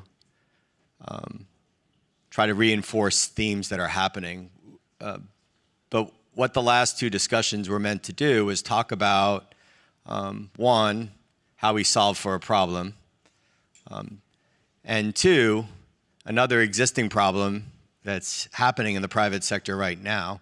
All these themes will tie together. The most important thing, though, that I want people to take away from this is when we get to the afternoon, all of these themes will be drawn into the breakout sessions where we're actually trying to address the challenge that exists right now. I want to, before we start the panel, to read what General Casey wrote, because I've alluded to it twice, so if it's okay. I'm not as gifted as General Casey is on panels, but I do want to read what he said because I think it is important to frame this discussion and, again, what we're going to do this afternoon.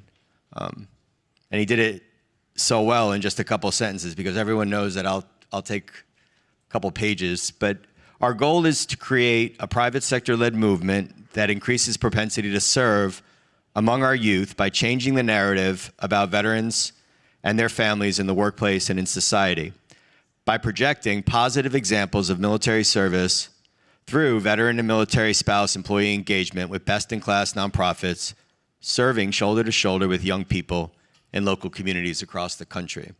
I should have done it at the beginning, but believe it or not, I get nervous at these things even now after speaking on panels and moderating them. But I think it's brilliantly said. This discussion is all about framing the problem statement. And much like we were trying to figure out what happened in 2011 when veteran unemployment was 10% and 30% for veterans under the age of 24, I think we're trying to figure this out right now. And I think this is a great panel to do it. I'm going to do what Laura did because if I follow her best practice, I always stay out of trouble. So the panelist to my left, Catherine Kuzminski, is the Deputy Director of Studies and Programs and the Director of Military Veterans and Society Programs at the Center for a New American Security, CNAS, is what I call it. To her left is Lieutenant General Brian Eifler, the Deputy Chief of Staff for Personnel, United States Army. Thank you for joining us, General. The funny story is he actually was next door neighbors to my best friend and business partner, retired Colonel Paul Cuccinata in the room, so they served together. Kind of unusual for a Marine and a soldier to serve together, but they go way back. And then to his left is Lieutenant General Brian Kelly, United States Air Force retired, and he's the president and CEO of MOA. I'm just going to leave it short, if that's all right, because everyone knows MOA. Again, following Laura's footsteps, I'll summarize what we're going to talk about, and then we'll get to the questions. While veteran unemployment remains low and the country still trusts the military as an institution above nearly all others, a different and pressing challenge has risen. Military recruiting has decreased steadily as our wars in Afghanistan and Iraq finally wound down after 20 years of conflict. Even military families, long a mainstay of future recruits, are less likely to encourage their children to serve. This panel describes the risk, what needs to be done to reverse the trend, and recent successes. How can we together build on the public-private sector model that solved for veteran unemployment and recreate it and apply it to a new challenge? So let's start the discussion by stating the challenge, and we have really who I consider a preeminent expert on the topic. Kate, you have the unenviable task of summing up your life's work and years of research in 5 minutes. Good luck with that. Give us a 30,000-foot level overview and set the scene for the audience on the recruiting challenges we face today in the 52nd year of the all-volunteer force.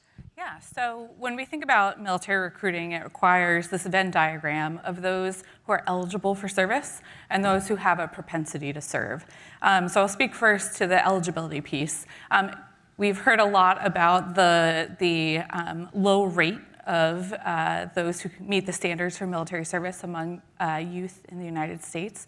But I'll say that that's actually been consistent since the mid-2000s. So 23% is where we're at now. It was where we were at when I was researching this back in 2010. What we have seen the larger shift in is the propensity to serve. So I'll speak first to some of the initiatives underway within the services with respect to assisting or reaching out to American youth who have the ability to serve. And certainly General Eifler and the Army have really been attacking this in a holistic way over the last couple of years. The reality is that the more difficult thing to do is drive up propensity. And so one of the things that the Army took the lead on and that we see playing out in the other services, the Navy has taken this on, is the soldier prep or the future sailor prep programs that are taking those youth who would otherwise be unqualified for service, but who have a propensity or a desire to serve. We also see that some of the demographics are really changing, right? So we see less engagement among male American youth, but we do see that female youth are increasingly likely to meet the standard. They're not just as involved, they're more likely to have a high school diploma. Their fitness levels are rising. One of the things that we have seen, though, is that young women are more likely to have a history of mental health counseling, and so that actually has been a challenge in their eligibility. But when we think about the propensity side of the equation, we see quite a few areas or opportunities for both the public sector and the private sector to engage youth. One real shift that we've seen in employment is the move from experience-based or education-based employment to skills-based employment. And that may actually provide opportunities for to drive folks into military service and then to value that service on the back end. So that's one good way that the private sector has been shifting. But the private sector is dealing with a lot of the same challenges that the military is, and higher education is also wrestling with these issues. In 2026, we see a cliff in the number of American youth, just in pure numbers. In the late 2000s, during the financial crisis, people had less kids. They're now turning 18, and that is the population that we're looking at for military recruitment. And then we do see a disturbing trend in this disengagement of male American youth, where they kind of fall out of the data. So they graduate from high school, they're attending college at lower rates, military recruitment is more challenging.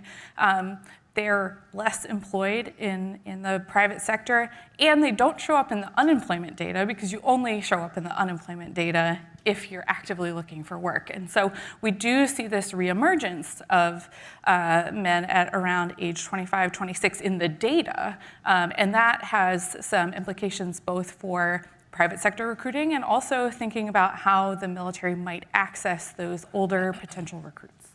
So I'll leave it there.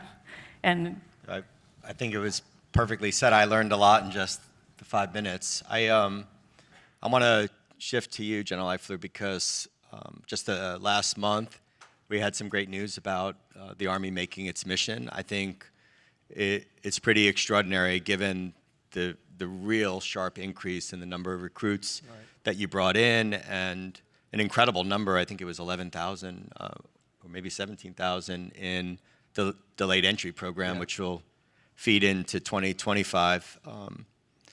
I would love for you to tell us the one thing that contributed the most to the Army achieving its mission, but more importantly, talk about the quality of the soldier and what you're seeing and how service transformed those soldiers' lives so that after, when they become veterans and earn that Title II, they're so well positioned as a result of their service. Because you said something that really resonates with me, and it ties directly to those two parts of the question. I really believe young people are the same as us when we grew up and we were teenagers. I really do. And I was called to serve for lots of different reasons, not just because my dad was a Marine, but because my mom grew up in a big Catholic family and she volunteered and served every day in our community. She was just as much a contributor to my decision to serve. In the wake of 9/11, we saw kids lining up outside of recruiting offices. These kids today, they want the same thing. It's on us to call them to serve, which is the whole purpose of this. I'm not a researcher, I don't know data, but Gallup released a survey, and kids want 4 things: authenticity, purpose, connection, and community. It's the same thing as the kids that lined up outside the recruiting office after 9/11. It's the same thing that I experienced 50 or 40 years ago. It's the same. So if you could talk about those 2 things, what was the one thing that led to those massive increases, numbers, and then the quality of the soldier and how they are assimilated back into society as better citizens? Yeah, I think my colleague just had a great entry into this discussion because we listened to the data. We looked at the data. We had to transform how we were recruiting. We had not done it in decades. We just were resting on our laurels of the statistics, and those statistics were going down. And so we woke up a couple of years ago and said, we got to transform how we recruit, who recruits, where we recruit, and invest in the recruiters. Not everybody is a salesman in here. Not everybody is a great recruiter in here, but some are. And that's what we tried to break down. So one was being more selective on who we choose to be recruiters and then train them properly. And we have an Army marketing company that works up in Chicago. We put that underneath recruiting command. So the marketing was disconnected with the recruiting, which would be not making sense to most of us in here. So we put those together to help coordinate that effort. And so that was part of it. We developed a specialty for recruiters again, to train them properly over the lifetime. And one of the things that, as she mentioned, was the Future Soldier Preparation Course. So what we weren't going to do was lower standards, okay? And as you mentioned, we definitely met our recruiting goals this last year, and we're going to keep doing it because of what we've put in place, we believe. Because we need to grow our Army a little bit.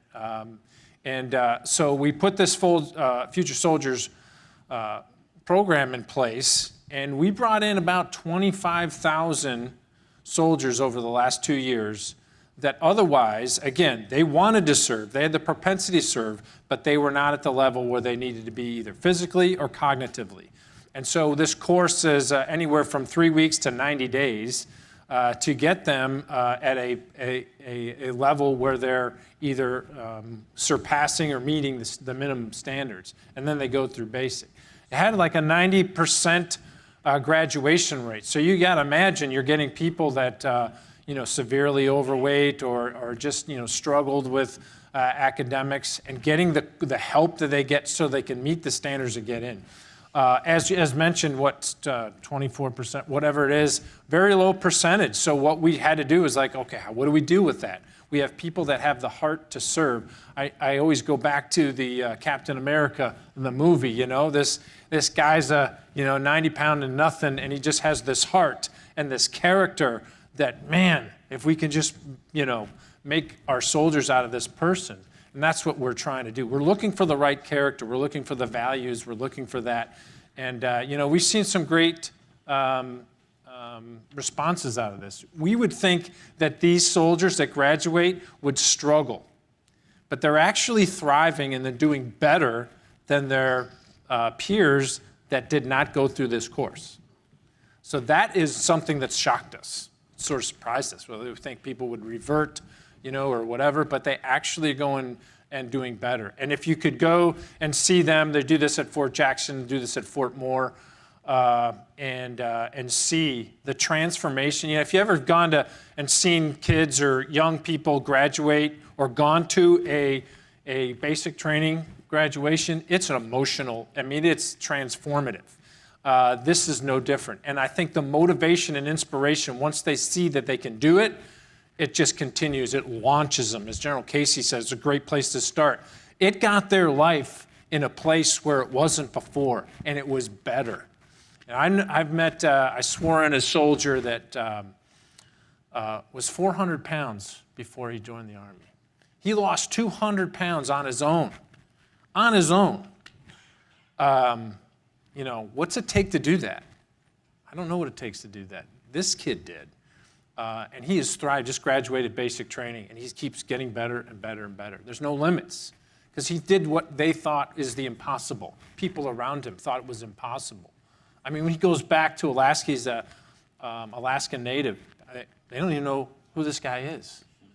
But he is one of those many examples. And I think one of our biggest things is, we do not want to lower standards. We do not need to jeopardize that, and we're not. And their performance, as you talked about, what's the quality of the soldier today? Well, we were talking about, we got people with PhDs, we got people with degrees, and people are experts. And as General Casey said, I got 2 kids at college. Hey, that's not for me. But they are smart, and they want to do other things. And so that's what we've got to appeal to. Is all of us in here, all veterans need to tell that story. And show it, not just by hiring them, but we got to tell our story out there and get as Mr. Lynn talked about, with that exposure to see. I grew up in Michigan. There wasn't a lot of military around there. I got exposed to it at Central Michigan University at the ROTC. Or if you have family members. But really outside of that, and if you're in those areas, you've got to be able to hear and meet and see people wow, that person's awesome. Why are they so awesome? And they say, well, I started off in the Marine Corps and I did this, I did this, I did this, and it gave me these traits. This is what we look for in people today. I think it's unequivocally one of the best ways to accelerate your social status is joining the military. Sergeant Major Daly, retired SMA a few years ago. He joined the Army with $50 and the shirt on his back, and he became the SMA. That is an incredible story. There's stories like that all the time. The benefits that we get in the military, you just look at base pay and you're like, well, that's competitive, but you had all the benefits that we've get to support soldiers. It's quite the package. So it is a social accelerator, I think, but even more than that, what we see is people shape themselves and transform themselves. My dad was drafted in the 50s. Did a couple of years. I used to say I made PFC 3 times. But he got the GI Bill and went to school, but he really wasn't a military man. And so when I was going to join the military, it's oh, this is a colossal waste of your talent and all this, because that was the military he was familiar with. Within a couple of years, I totally transformed the way he was thinking, and he became more of an advocate, because what his narrative of the military was completely different. And as General Casey said, it's a great place to start and finish, sir, right? This is an amazing opportunity, and I think what we forget that, some of us, because some of us take it for granted, because that's all we knew. We joined up and we served, and that's that. But we definitely need to help express and show, and not just our young soldiers and old soldiers, but all soldiers need to tell that story. Because if we don't take advantage of that narrative, the people that talk negative or had bad or got kicked out or something, they'll fill that void, right? Like people like, well, I'm not going to be on social media. Well, if you're not on social media, you just gave that up to the enemy, right? And so that's sort of what we're trying to do with the Future Soldier Prep course and with soldiers in general, is to make sure we're out telling the story. They go home, they tell the story, and make sure that the narrative is changing. It's different. It's a great place to start. It's a great place to have a career, a profession, and if you're looking for additional skills, academic, all that stuff is available to you, as we were talking earlier. Brilliant. You mentioned Sergeant Major Daly Yeah. And his story. When we talked the other day, you had a ton of stories about soldiers who transitioned to Yeah. being the fabric of society. And then just hearing what Tanya said this morning, it was like boom, boom, boom. One veteran after another who's left the military from all the services, thriving. And they're not crying in their beer at a bar. No, they're not. And a vast majority of us are Yeah. thriving. It's on us to change the narrative. Every single person Yeah. in here, which is the call to action. And it's a perfect segue to the other General and Brian, to Brian. Before I let him go, though, I got to tell you guys something. Have you guys heard of the Career Skills Program? Some of you did? Okay, when you were talking earlier about hiring, that's one of the great programs, is to get people that first-termer, young soldiers, young Marines, young sailors, to get a job by working with industry, paid for by the military for up to 120 days. Y'all win. You don't even have to pay them.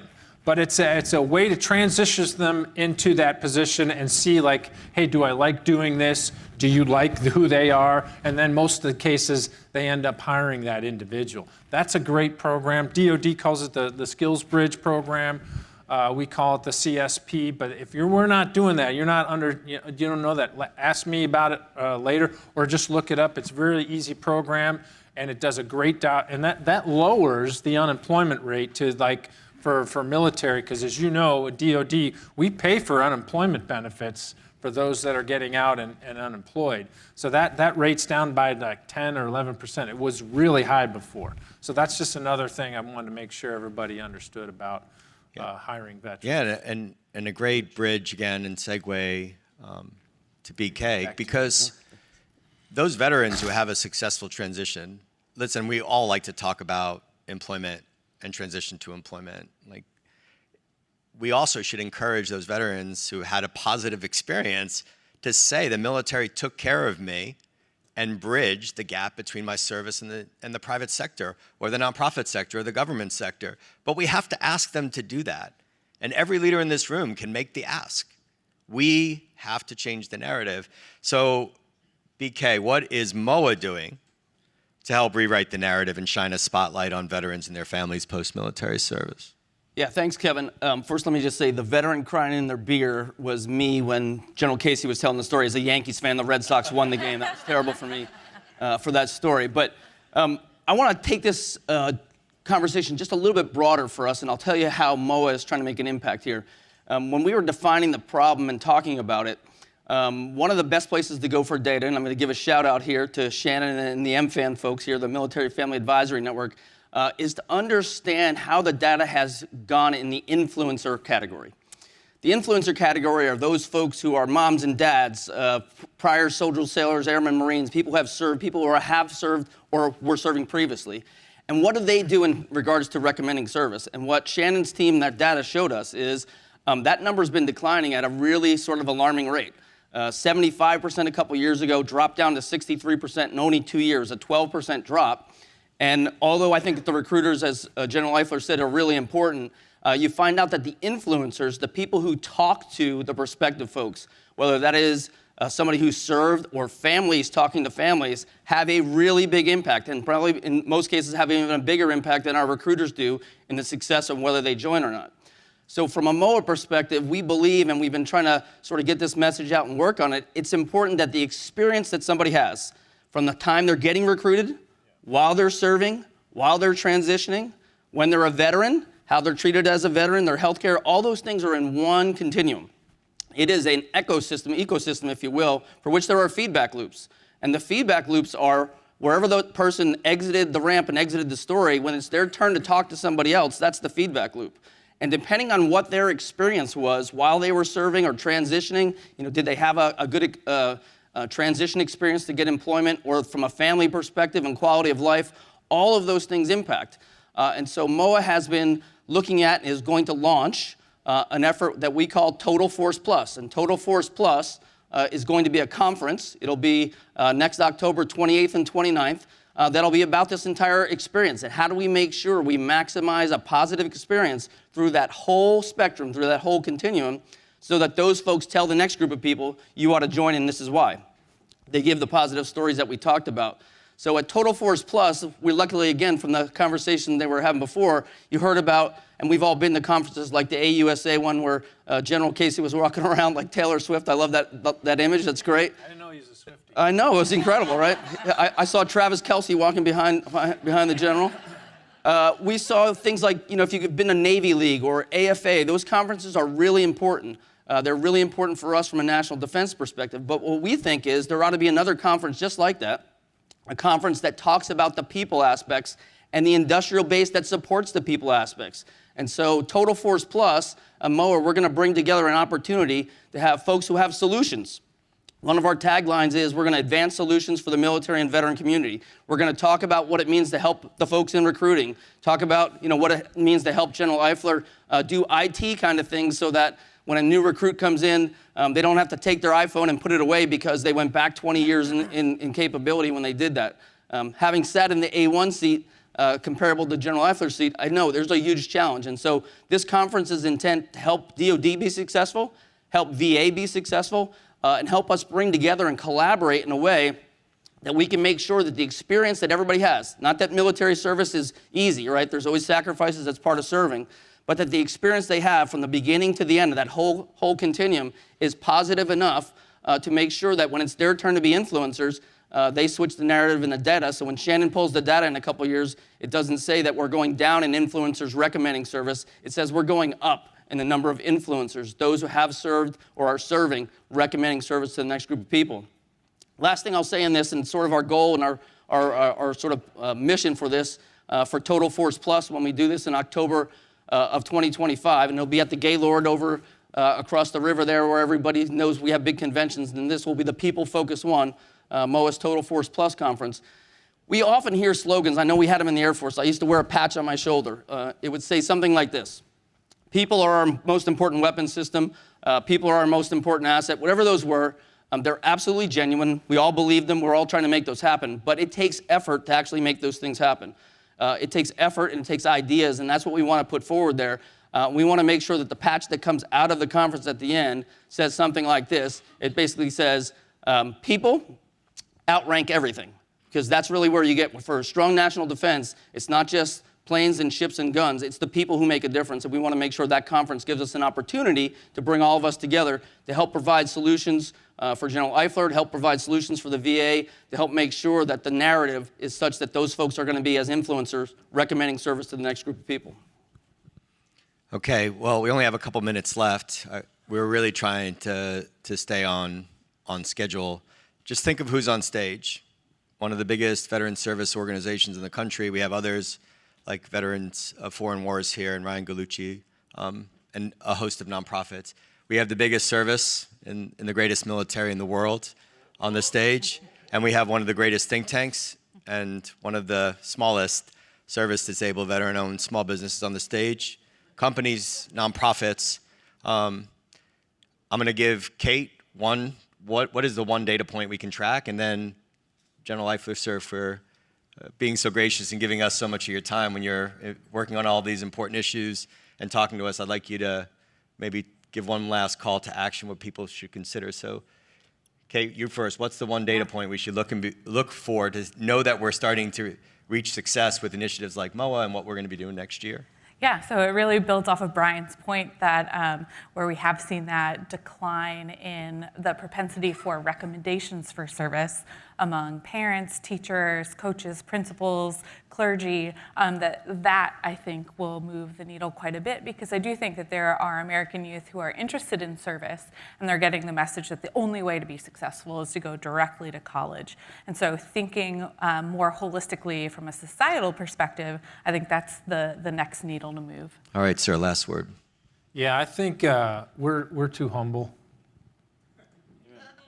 We all are too humble, and that's to a fault.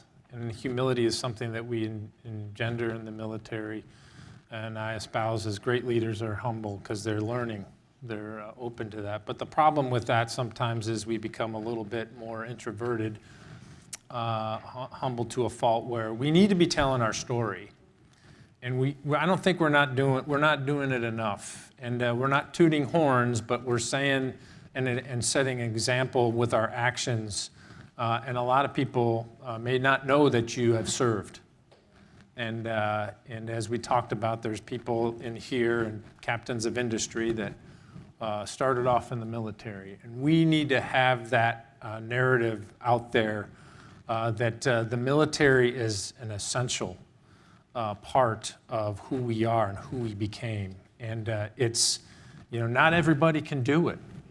It's, that's the hard thing about it. But those 4 things that we're looking for, it's all here. And so I think what we really need to do is, how do we advocate not just for, like we talked earlier about bringing people into our organization, but how do we let people in our communities, outside our family, because we are a very familiar type of organization in the departments, but how do we get the word spread to fill all the gaps and all the seams across the United States? Because we try to recruit in cities and big population centers, but how do we find Brian Eifler in Michigan? How do we find Smoke Stevens in New Jersey, or Seth Klickner in Ohio? Where are we not going? And it's really, we need everybody out there, speakers on, because we really have lived a life of speakers off. Be humble, just go over here, and do your service to your country and move out. But I think that's probably the biggest thing I think we could do. Well, certainly a great call to action. We said we were going to talk about a problem, but what I loved about this panel is we were talking more about the solution and getting stuff done. So let's hear it for our panelists. Thank you. I got to go right to the next one.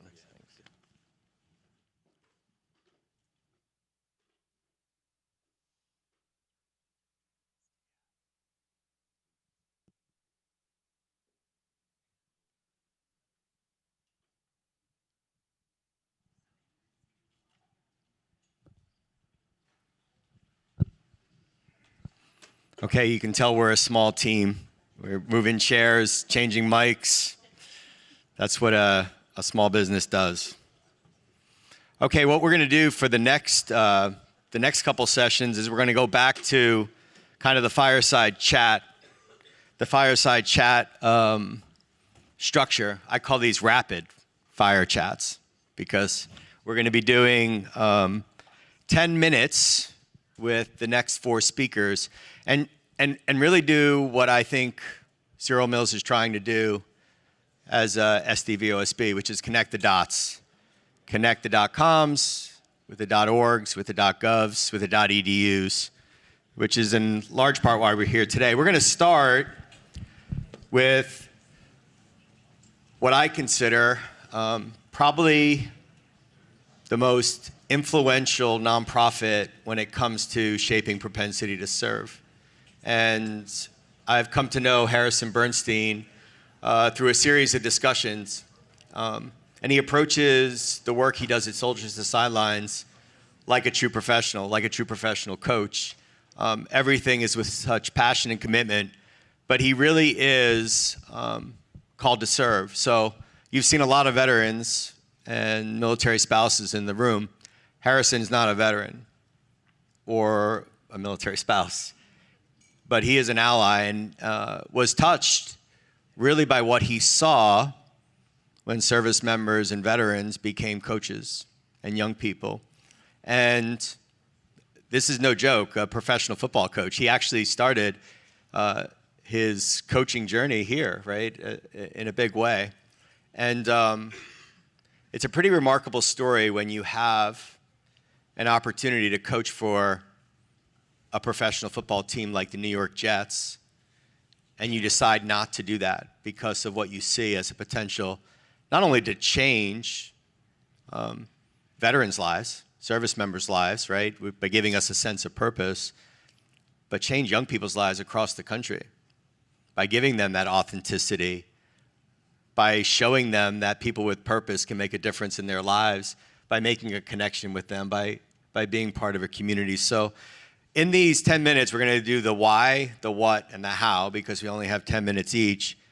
Harrison, tell the audience why you gave up a coaching position with the New York Jets in 2014 to take on this noble mission.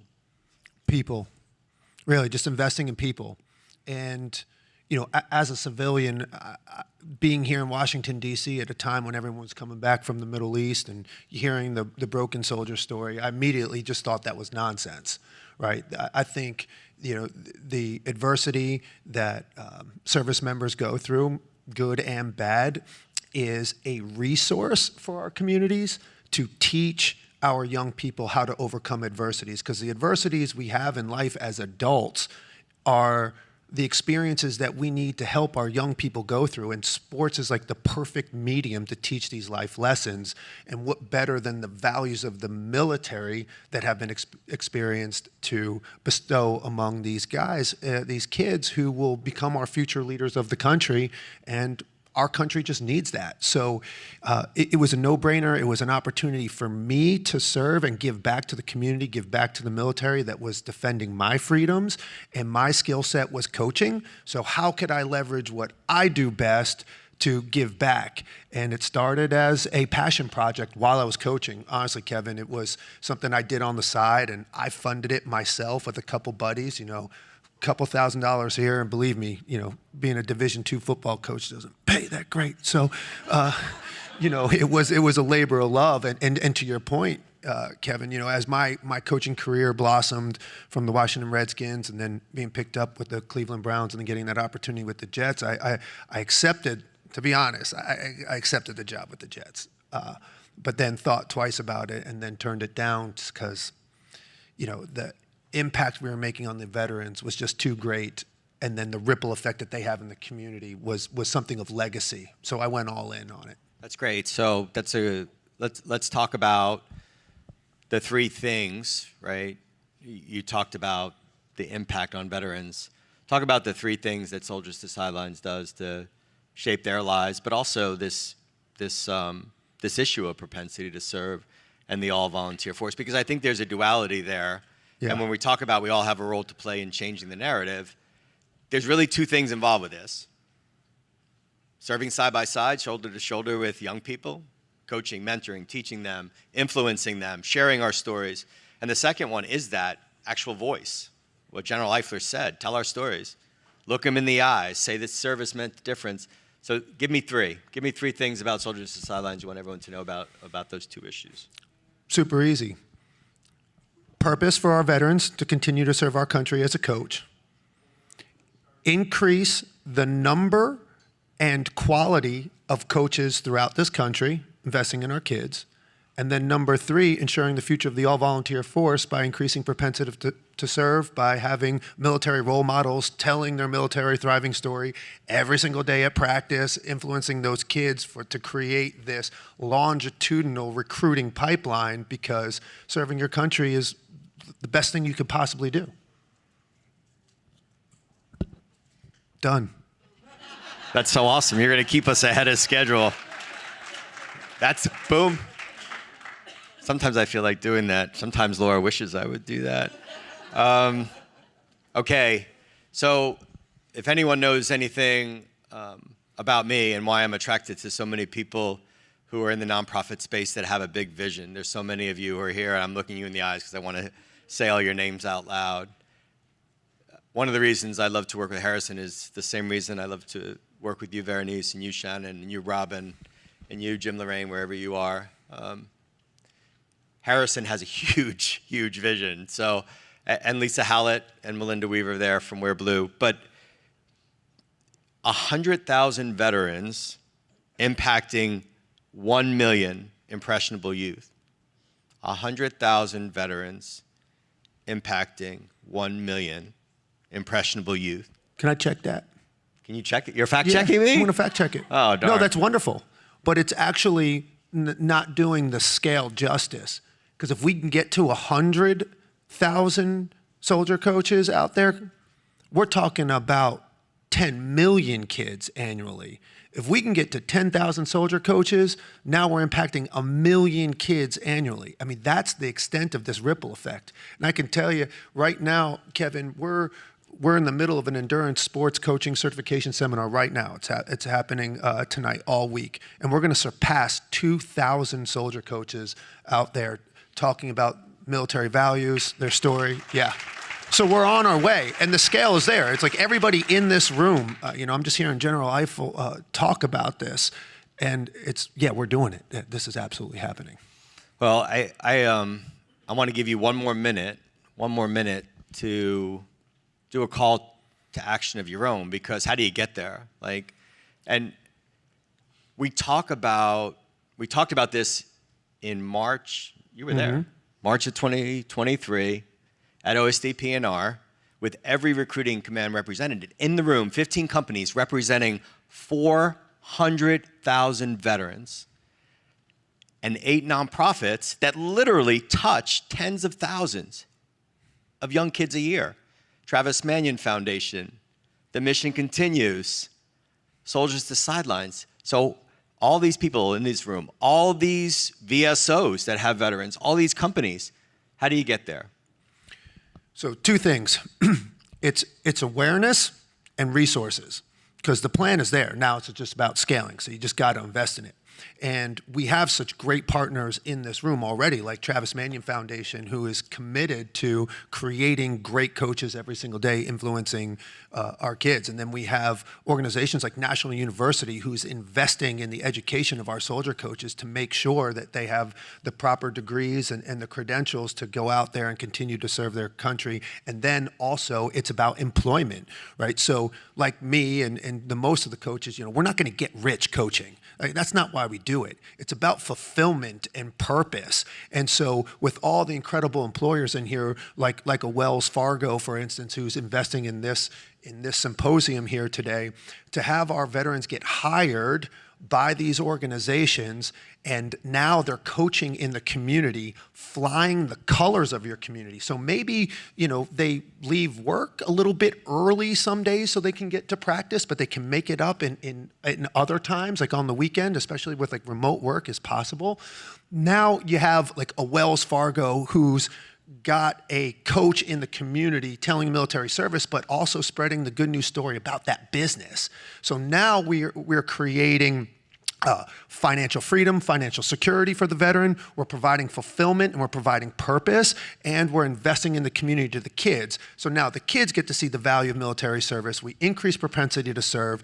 They go enlist in the Army or the Marine Corps or something like this. They get their education with their GI Bill. Maybe it's at a national university, or maybe they then use the GI Bill to play college sports for free rather than having to get a college scholarship. They do that, and then, oh, by the way, I've been to these camps and these clinics and these events with Soldiers to Sidelines, so maybe I want my future career to be at a Wells Fargo in banking, at a discount tire, or become an entrepreneur. So this is the pathway for future success in the community, for the service member, and for the rest of our country. Awesome. Let's hear it for Harrison Bernstein.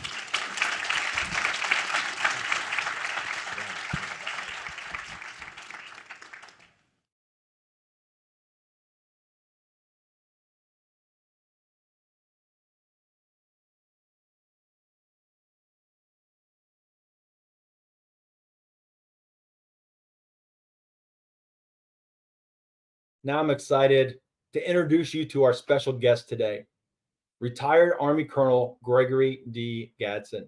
A native of Chesapeake, Virginia, Greg served our nation for more than 25 years. His service culminated as the garrison commander of Fort Belvoir, where he oversaw the daily operations of the post, a strategic sustaining base where more than 50,000 military personnel and civilian employees live, work, and serve. A career Army officer, Colonel Gatsen's life is a portrait of courage in the face of great adversity. In May of 2007, Colonel Gatsen's greatest challenge came in Iraq, where an IED attack cost him both legs above the knees and normal use of his right arm and hand.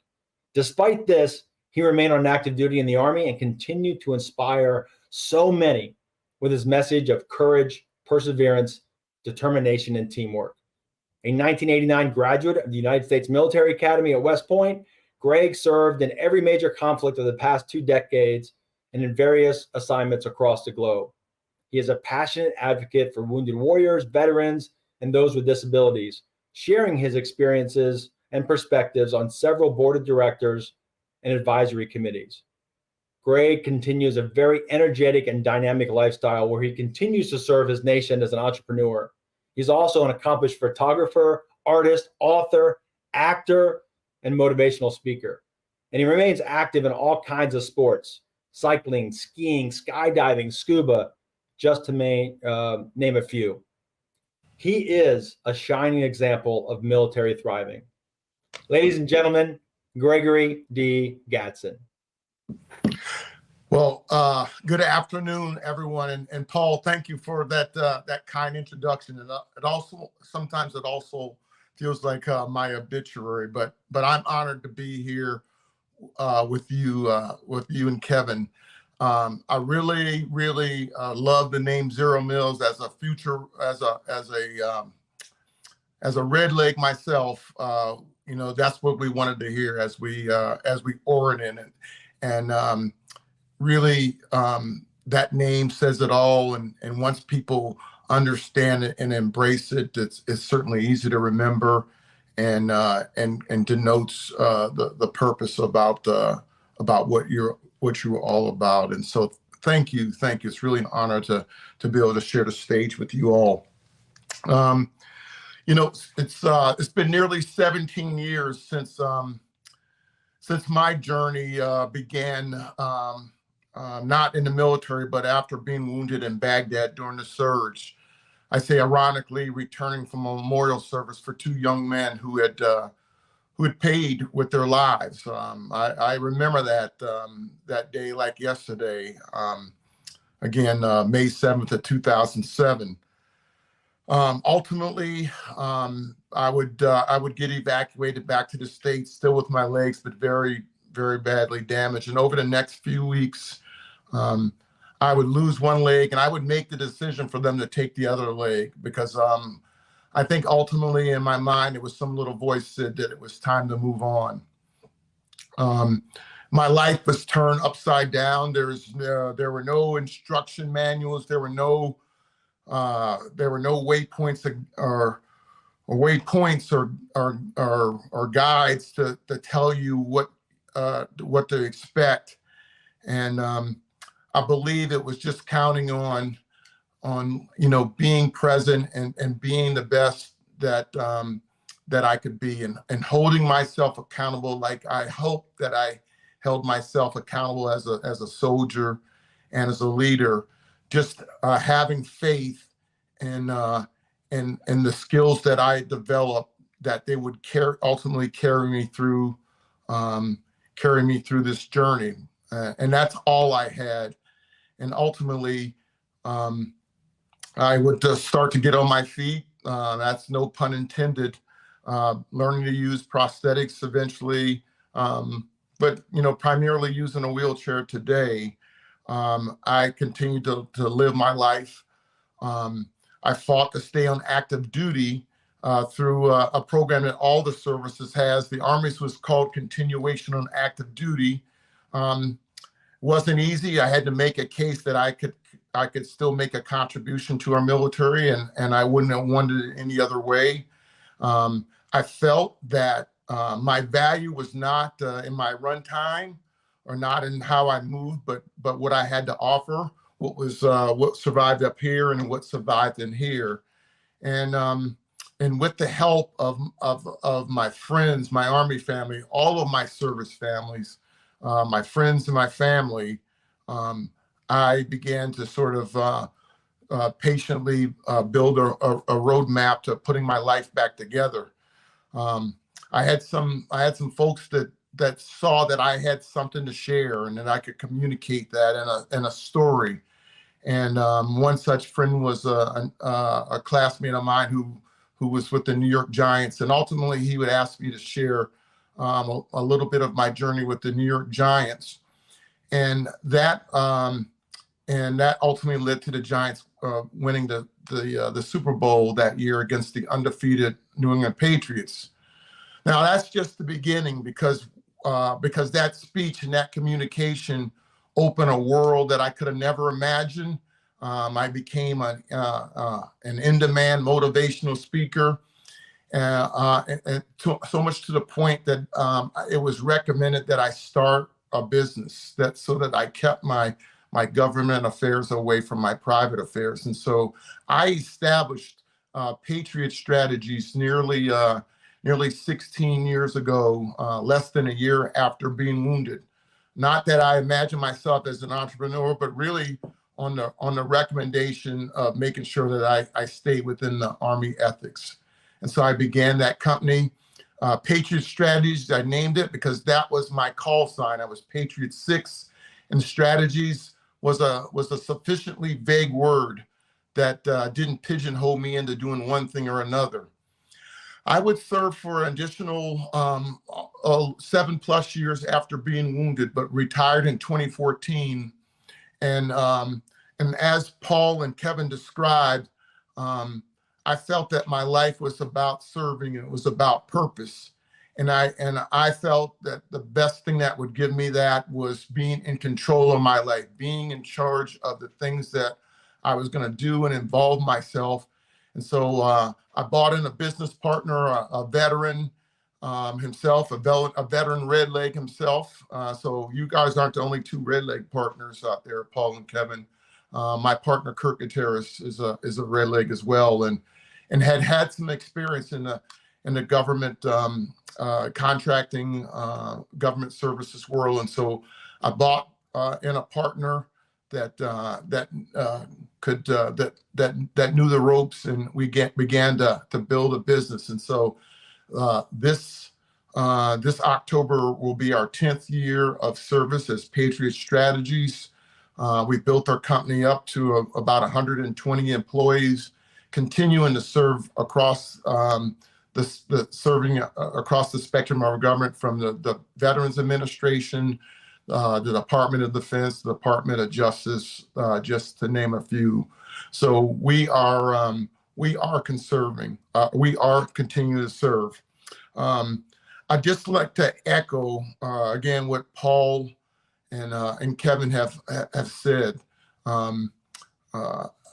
Many times I could have gotten out of the military, but serving and having a purpose and a mission was more important to me than the revenue or the dollar figures. Yeah, none of us that get rich serving in the military, but we're certainly able to take care of our families. The one thing I would continue to echo and add as we talk about building our blueprint for our service, is that we don't do anything by ourselves, and the resources that they bring and the expertise and experience that they bring are here for you to learn from and share. And you don't need to learn painful lessons by reinventing the wheel. If I had a line to begin with any of my own personal resiliency and recovery and thriving, is that I did not do it by myself. I absolutely did not do it by myself, and nothing in this world that's worth doing, quite honestly, I believe is doing by yourself. So you don't worry about who's getting credit. And don't worry about being embarrassed. You'll be surprised at what you can get done. So stay humble.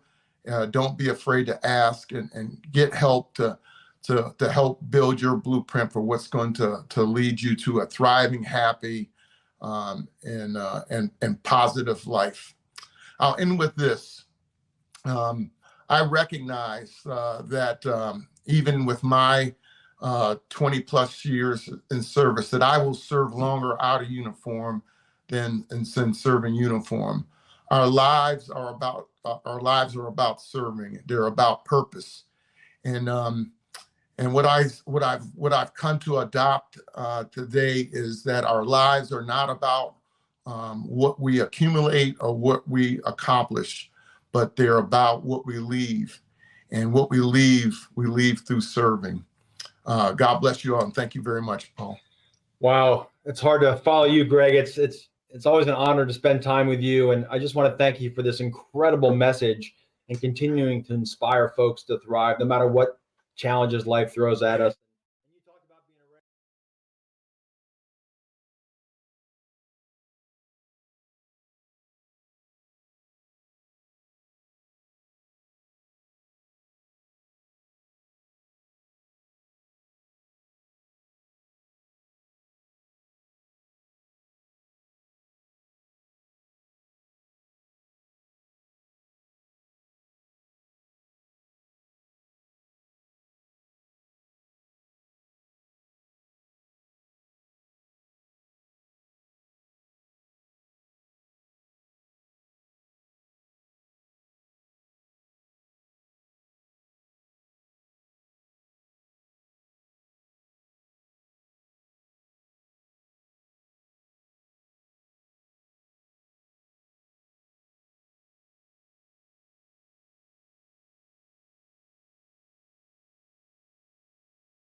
Bill, you're not next. One more. Come on up, Sean. All right, we're a little bit behind schedule, so I got to get us back on the schedule with one of my good friends. Oh, we need a mic. Here he comes. Am I out of order? No, I'm good. Okay. All right. Well, Sean and I talked about this too, about how do we stay into 10 minutes and really talk about a topic that we're all passionate about. In the first discussion, we talked about how we solve for a veteran employment problem. If anyone follows what Zero Mills is doing, we say military friendly isn't good enough. It's a term we use a lot. Like, what does that mean? You're giving us a job, you're doing us a favor as veterans and spouses. So we talk about that not being good enough and going to military thriving. And last year on a stage just like this, I think it was at a Military Influencer Conference, I asked you about military thriving and what it meant. And Sean said, creating a military thriving culture inside a company is delivering on the promise you make when you hire a veteran and military spouse. What do you mean? Well, it's pretty simple. Am I on? One, your team and our team had a lot of meetings leading up to this, and in any of those meetings, I don't remember agreeing to follow Cherie Brown. So thank you for that. Now we were speaking. It was actually at Jim Lorraine's AWP symposium here in DC not long ago, and it was a panel discussion, and it was really about talking about the investments that we make in attracting and recruiting veterans versus the investments we make in engaging in retaining veterans. And so that's the idea. And a lot of times if I'm trying to understand something in my own brain, or I'm trying to explain it to somebody else in ways that they can understand, I'll either use a really extreme example or I will just oversimplify. And this is a case of oversimplification. The extreme example is there are no companies out there trying to recruit veterans by saying, you know, we're not really sure what you do or how you can add value to our company, and there's really nobody here that understands you. But we've heard you're like really proactive, and so I'm sure you'll just figure it out. So when can you start? That's not an effective recruiting message. And the first panel talked about this. Like, we've come a long way in the last decade in hiring veterans. Veteran unemployment is lower than non-veteran unemployment, and so we've gotten really good at crafting compelling employer value propositions. We've learned where to find veterans. We've learned which nonprofit organizations, many of them here today, to partner with to help us extend our reach into those populations of service members getting out, looking for a second career. And we make promises to them. Recruiting is sales, and we've gotten really good at delivering a sales pitch and why veterans should come work for us. And we spend a lot of money and we invest in a lot of things. But I have a lot of conversations with people who are running military employment programs at other companies, and they want to figure out, well, how do we make them stick? We're hiring them, but they leave. We can't figure out how to make them stick. And we have these like multiple conversations a month, and it's a little bit surprising to me, because the oversimplification is, well, what did you tell them to recruit them? What did you say to convince them to come work for you to begin with? And what investments are you making to deliver that promise? Promise is a strong word, right? We didn't promise them anything, but we said, look, come work for us. Isn't this what you can expect? And so I think a mature military strategy, it will be unique for every organization, depending on what your mission and values and goals and culture are. So I can tell you what it looks like at Wells Fargo. If you go to the Wells Fargo military career site, you will see, not in bullet form, but it's pretty overt. Our message is, we understand you, we value you, and we want you. Right? We understand the challenges you face when you transition out of the military and look for private sector employment. We value the skills and your experience and what those add to our organization, and we want you here. So if a veteran asks me, or I can demonstrate, well, okay, you say you understand my challenges, how is Wells Fargo invested in resources, programs, initiatives to help me face those challenges? And so we have a number of them, like technology is one. We've invested in technology, the best technology available right now in VetLine. If you don't know VetLine, Bo's here in the conservative orange jacket. You can talk to Bo about VetLine. So we have, that's technology that helps veterans and military spouses, by the way, figure out the skills and the experience, where those align, not just in the private sector, but where do they align within Wells Fargo specifically? And there's technology.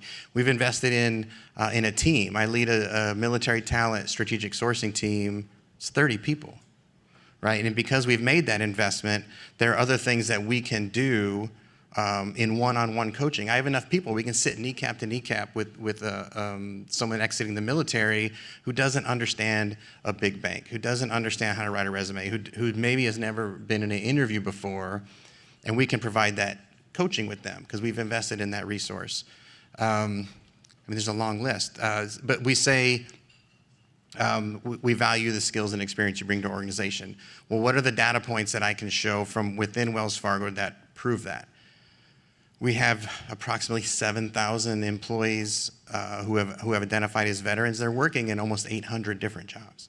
We have veterans in every single line of business at every level within the hierarchy of the organization. So we're not just creating this pipeline of veterans into entry-level client-facing roles. Sure, we have veterans in those roles, but we can demonstrate that there are veterans in every pocket, in every corner, and within Wells Fargo, and they're thriving. Our internal veteran hiring percentage is consistent with our external veteran hiring percentage. So it doesn't matter if you're hiring 30% veterans or 2% veterans. If your internal hiring rate is consistent, then that shows that veterans aren't just coming in and they're stagnating. They're thriving within the company. We say we want you here. Okay, well, how is Wells Fargo invested in initiatives and resources that demonstrate that you want us here? That team that I talked about that are doing that one-on-one coaching, the real magic is happening behind the scenes because they're doing the hustle and the grind within the company and the business development, nurturing relationships with recruiters and recruiting leaders and business leaders, because it does me no good to attract veterans to the company if we don't have opportunities for them to apply and compete for within. We've developed programs specific to military talent that help level the playing field. One of the challenges that service members face is that, well, they're competing against people who have been in the private sector for years and decades. Some of those veterans as well. They've got out of the military 10 years ago, and have great jobs. And so if we can create programs that level the playing field and they're only competing against other veterans like them seeking their first opportunity, I mean, that's an investment. And so those are all things, not every company can have 30 people in 5 programs, but every company can do something to just deliver on what they said what they're going to deliver when they recruited them. That's great. Going to the theme of delivery and the Bank of Doing and being a title sponsor for this event, I'm going to combine the why and the how. So this is going to be the last question because you and I will talk forever. But people have heard me say this, my team, Paul, Monica, and Trish, another veteran and 2 military spouses. I think everything in life happens for a reason. So Zero Mills had talked to these big collectives, big organizations that are pulling companies together. And then you were at an Army tattoo. I think the General Eifler and his team will appreciate this. You were at an Army tattoo in May. And again, by chance, we asked you to go to lunch. And you were touched by that moment because there were young people bussed in to the Army tattoo. And in that moment, we were talking about this idea, the change forum, right? So Wells Fargo doesn't have to do this. They don't, but Sean saw it. So I'll use Paul's words too. He always talks about hear, see, do. And that's what this is about too. We're going to talk a lot today. And then we're going to go into these breakouts and we're going to plan these events. And then we're going to see it. The same thing happened with hiring our heroes. The same thing happened. So why? Talk a little bit about why Wells Fargo is doing this, what you saw that day at the Army tattoo, and how we're going to do it. And you got 30 seconds. No, I'm only kidding. We'll give you a few minutes. Yeah. We'll give you a few minutes. No, thank you. And Tanya mentioned it in her remarks, right? If not us, who? If not now, when? And so I think, and I've heard you say, and I'll get it wrong, but change happens in the communities, or change starts in our communities. And so we're a bank that's serving 1 in 3 households in the United States. We're in those communities. It's important to us to make an impact. And so when we show up to increase propensity to serve, I mean, those are the communities where our employees live, and those are the communities where our employees work. And oh, by the way, veterans love working for companies that do cool things for veterans. And so if we show up in Charlotte and say, hey, we need to activate 50 veteran employees to get in front of kids, I'm going to get 100 employees who want to come out. And so it's important to us because we are a community bank, the Bank of Doing. It's about taking action to put people and communities first, and that certainly includes the military community. Okay, we're gonna end it there. I do want to make one point about Wells Fargo too, just so the corporations who are in the room are thinking the same way. Sean Passmore brought 20 leaders from Wells Fargo to a call every 2 weeks for the last 3 months to do this. And doing something like that takes a lot of energy for the team. And a lot of those people are here, and a lot of those people are going to be in the breakouts. This is not easy. Make no mistake about it. When we're planning these actionable events next year, it's going to be a lot of work, but it will be driven by veterans and military spouses inside companies serving alongside best-in-class nonprofits at the local level where all hiring, all impact, all change is made. and it's going to be with all of you. So thank you, Sean. Okay, we got one more speaker. I'm going to call Bill Novelli to the stage. Do I need to switch mics? All right, I'm just going to give this one to you, Bill. So unlike a lot of people in the room, this is the first time I've met Bill Novelli. I was actually introduced to him through Joel Cooper-Smith. And sorry, I got to get my notes. Shireen, I'm with you. You need the notes. And if you have a minute, like we have, because of this incredible crew, you saw these graphics. Give it up for Corner Pixel, David Yoon and his team with these graphics. Like off the charts. We've been working with David for a while, but there's lots of digital ways you can look at bios and speakers, so we didn't want to print off a lot of stuff, right? It doesn't make a lot of sense because we all go home and we have all these papers. But if you have a chance, take a minute to read everyone's bios and think about who's in the room. Bill Novelli is a trailblazer, and we're going to be talking a lot about social impact strategies and what we're doing with Wells Fargo and other companies in the room later on today. But I want to try to keep to the same format and try to stick to the why, the what, and the how. So Bill, we founded Zero Mills in March of 2022. And we would always talk about at the very beginning that you can do well to do good, and you can do good to do well. Why is it important for everyone in the room to realize these two things are not separate and distinct? Kevin, first I got to thank Dr. Joel Cooper-Smith for doing so much at Georgetown. In the area of Veterans Affairs. So Joel and I are both emeritus professors here, and that's academic jargon for being retired. And Shireen was standing there earlier. People say to me, well, what are you doing? You're retired. What are you doing? I said, well, I'm staying really busy. I'm staying off the streets, and so far unindicted. And somebody said to me, well, in this town, that's a low bar. So I call it doing well by doing good.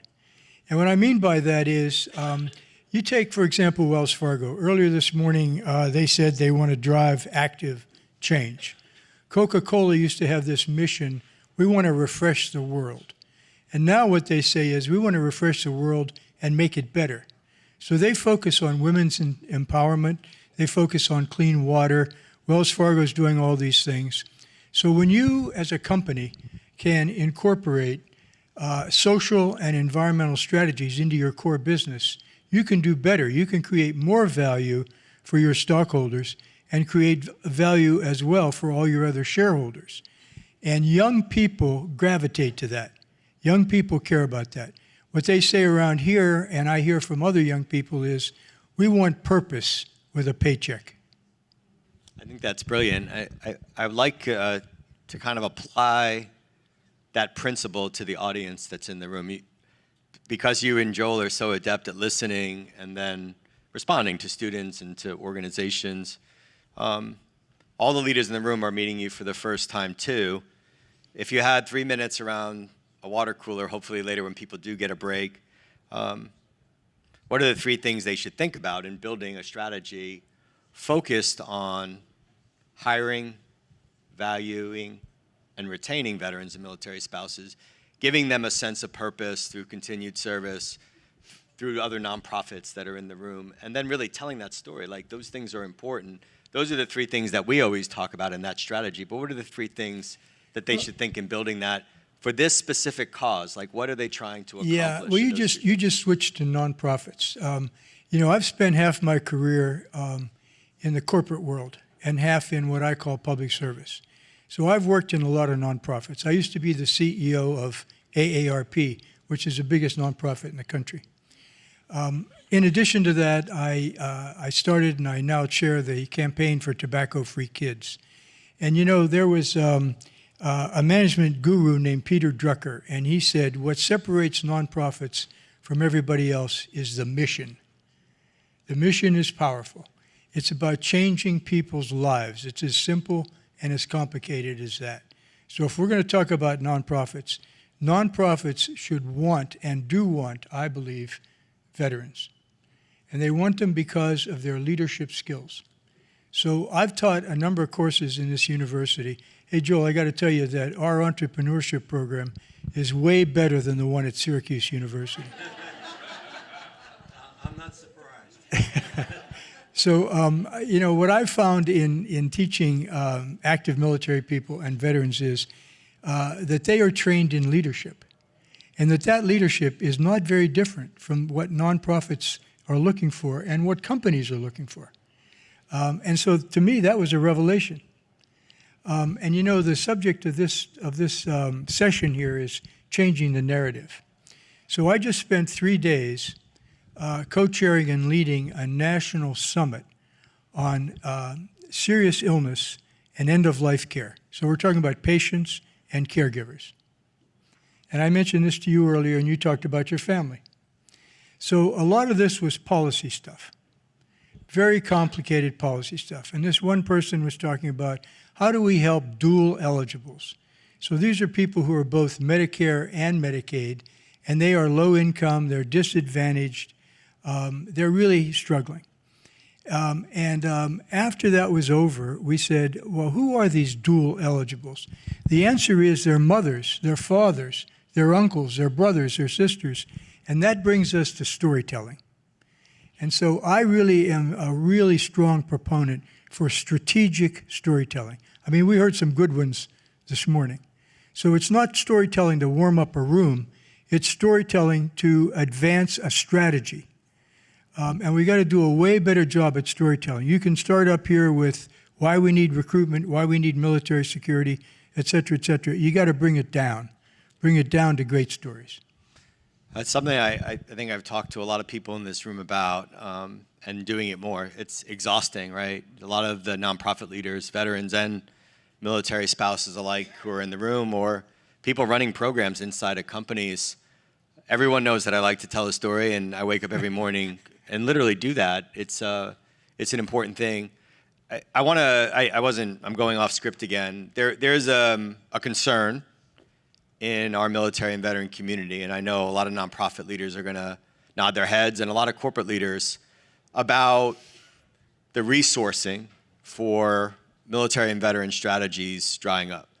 I mean, I'm gonna call the elephant out because it is a giant concern that if you look at broader DE&I strategies, there's this assumption of programs. This is a huge issue for us at a time when we are trying to solve a problem that has national security implications. So there are barriers, there are obstacles. Yeah. This is your last word. Please take as much time as you need. How do we overcome those obstacles? What comes first? Do we get leadership buy-in? Do we ask the hard question, are we going to get resources to drive business outcomes for our companies, working with best-in-class nonprofits, and tell that story in a way where we're going to do two things. We're going to lower recruiting and retention costs for those enterprises, and we are going to sell more to the military consumer. What are the barriers and obstacles that we can overcome? Give us some talking points, because we have to go into, many times, our civilian bosses, ask for money hand in hat and say, hey, I have to do good to do well. So let's wrap that last piece up, but what is your advice in 3 minutes or less? You mentioned resources. I mean, that's where it's at. So we heard from some government people this morning. After the next election, no matter who wins, we're going to have a new president, we're going to have a new Congress, we're going to have a new administration, we're going to have new state legislatures, and there's going to be a giant fight over debt and deficit. Resources are staring us in the face. And right now, I am co-chairing an organization called STAC, Science and Technology Action Committee. And we did a really important study, and we looked at 5 different sectors, including the military. And what we found basically was the United States is losing its science and technology edge. And one of the main reasons was we lack a national strategy, and a second reason was that STEM education was faltering. We need resources. We need resources for that. We need resources for what you are working on now, talking about the military. We need 2 things. We need leadership and we need resources. And I'm talking about resources not just at a Wells Fargo, where they're bought in. I'm talking about resources in the federal government. It's going to take leadership, and we're going to have to go after it. And the most important way to influence policymakers is to get the public to understand what's needed. Okay, well, thank you so much, Bill Novelli. I would like to, you're never fully retired. What I would like to say is I am going to reach out to you and get some advice from you, and maybe we can get you on another session where we can bring some of the nonprofit and corporate leaders together to get your vast knowledge and advice. I'd love that. Awesome. Thank you. Thank you.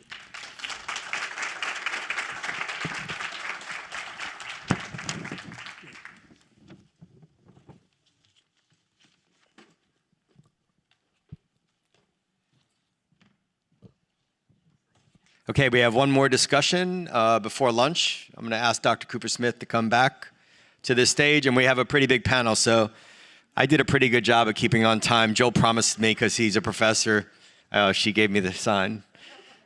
Again, thank you to everyone. Joel, is everyone coming to stage? Yep, we're getting everyone up. I think you know who you are. And I wouldn't say pretty good. I think that's a little below where we are. So it's a great panel. And even one more than that? All right. Go ahead. All right. Okay, thank you, everyone. Okay, well, I want to welcome everyone. And while you're being seated, since we don't have much time, I can't move any further, I'm afraid. So this is a wonderful panel, and I'm very honored to be the convener. I'm going to go through their names extremely quickly. Melissa Bryan is a board member of Vets in Tech. Catherine Dams is a VP of Workforce Programs at Blue Forge Alliance. Ashley Henderson is Senior Director at the American Society of Mechanical Engineers. Meg O'Grady is Senior VP Military and Government Programs at National University. And Greg Summers is CEO of Orion Talent. Now, I want to say just a few things. Sorry, didn't give him a chance to applaud. Go ahead. So, you know, we've discussed a number of things, and let me just say a few things by way of introduction. One is I did a chat GPT search. You know, I'm trying to be part of Gen Z, and I put in skills gaps in the defense industry. And we see technical, we see advanced digital, we see engineering, communication skills, all kinds of things, security. If I were to put a heading, skills that the military has, it would be exactly the same. So that can be kind of a starting point. I want to just say a few other things. And I think the conversation between Mr. Lin and General Casey kind of set this up in many ways. But so we have a skills gap, and we have a group of people who are, we say, underemployed. We could say a little stronger, inappropriately employed, but that's a little too strong, I think. But they are at least underemployed, and one of, I think, our jobs is to get that kind of straightened out. Another thing I want to say, and this is a little broader, and since we're the last group, you know, if you look at people who write about war, and you know a lot more about it than I do, much more, but the spirit of battle is so important. And if you're wondering how old that concept is, read the Iliad. It's in there. And, you know, we, I think, are faced with a little bit of a faltering of spirit in the country as a whole. I don't want to be too pessimistic about this, but we're looking at a piece of that, I think, and the lack of, you know, the lack of individuals signing up for the all-volunteer force, very different from what it was post 9/11. The spirit of the country is different. And so we are part of this bigger problem, or we are not part of it, but we are trying to cope with this bigger problem. And I want to remind people of that, because this problem is really, I think, very extensive, and there are many people who are talking about it in those terms. And hopefully, though, we can do something. So, amidst all this, I have a few questions, and I love these iPads because I can ask questions and order shirts at the same time. And so I'm going to, and I've asked, please speak concisely, unlike I just did. And I may interrupt. Okay, so I'm going to start, and I'm going to ask Greg this question. In the defense industry, there are deficiencies and skills that veterans may be able to fill. What structures and procedures would improve the movement of military veterans with appropriate skills into defense industries, and what can government and the defense industry do to help? Thank you, Joel. Good morning, everyone. Hopefully you'll hear me okay. My voice is a little crackly, but I appreciate being a part of this panel. And I will be concise here. I think there's two things that specifically stand out for me, and I say this in the context of the work that we do as an organization. We, in any given year, work with over 400 organizations, and they range from small entrepreneurial, many veteran-owned organizations through to Fortune 10 companies. And one of the things that I think we see in the work that we do is that when you start to come downstream to smaller or mid-sized organizations that support the defense industrial base, and we'll hear about the submarine industrial base as well too, the training and the connection to veterans to provide them with the support to transition out successfully needs to be better connected, because they're not aware of some of the resources that are available. And I think that marketing and making that communication more available for suppliers and organizations that are in a space is something that's lacking at this point. But at the ground level where we're operating, we actually see there's a desire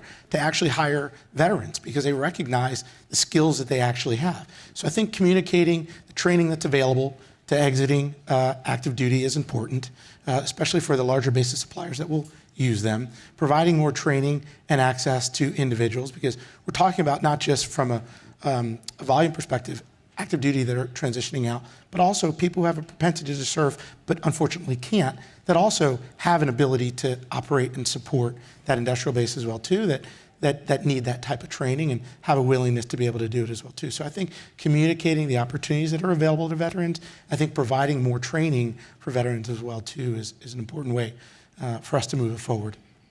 Okay. Let me ask,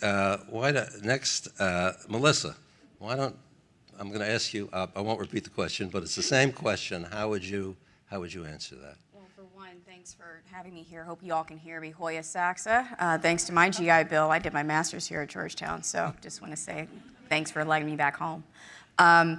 I think that there's, to build on everything that Greg said, I think about this in a couple of ways. One, when we're thinking about service, and part of your question was, alternative ways of serving and how are we communicating to Gen Z. I'm asked a lot about selective service, for example. Right now, there's within the NDAA, whether women should be included within a selective service, which is not the draft. It's just selective service, and so I won't get into what that means legally, but I hope everyone in this audience understands that.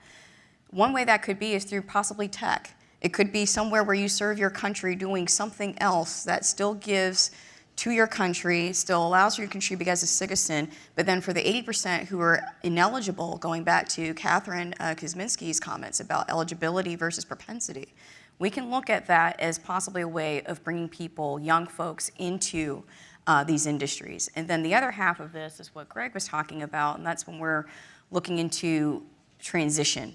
And transition also, in my mind, means ambassadorship. If you've had a good transition from the military, you are then an ambassador and an influencer to others to serve into the military and to our younger folks.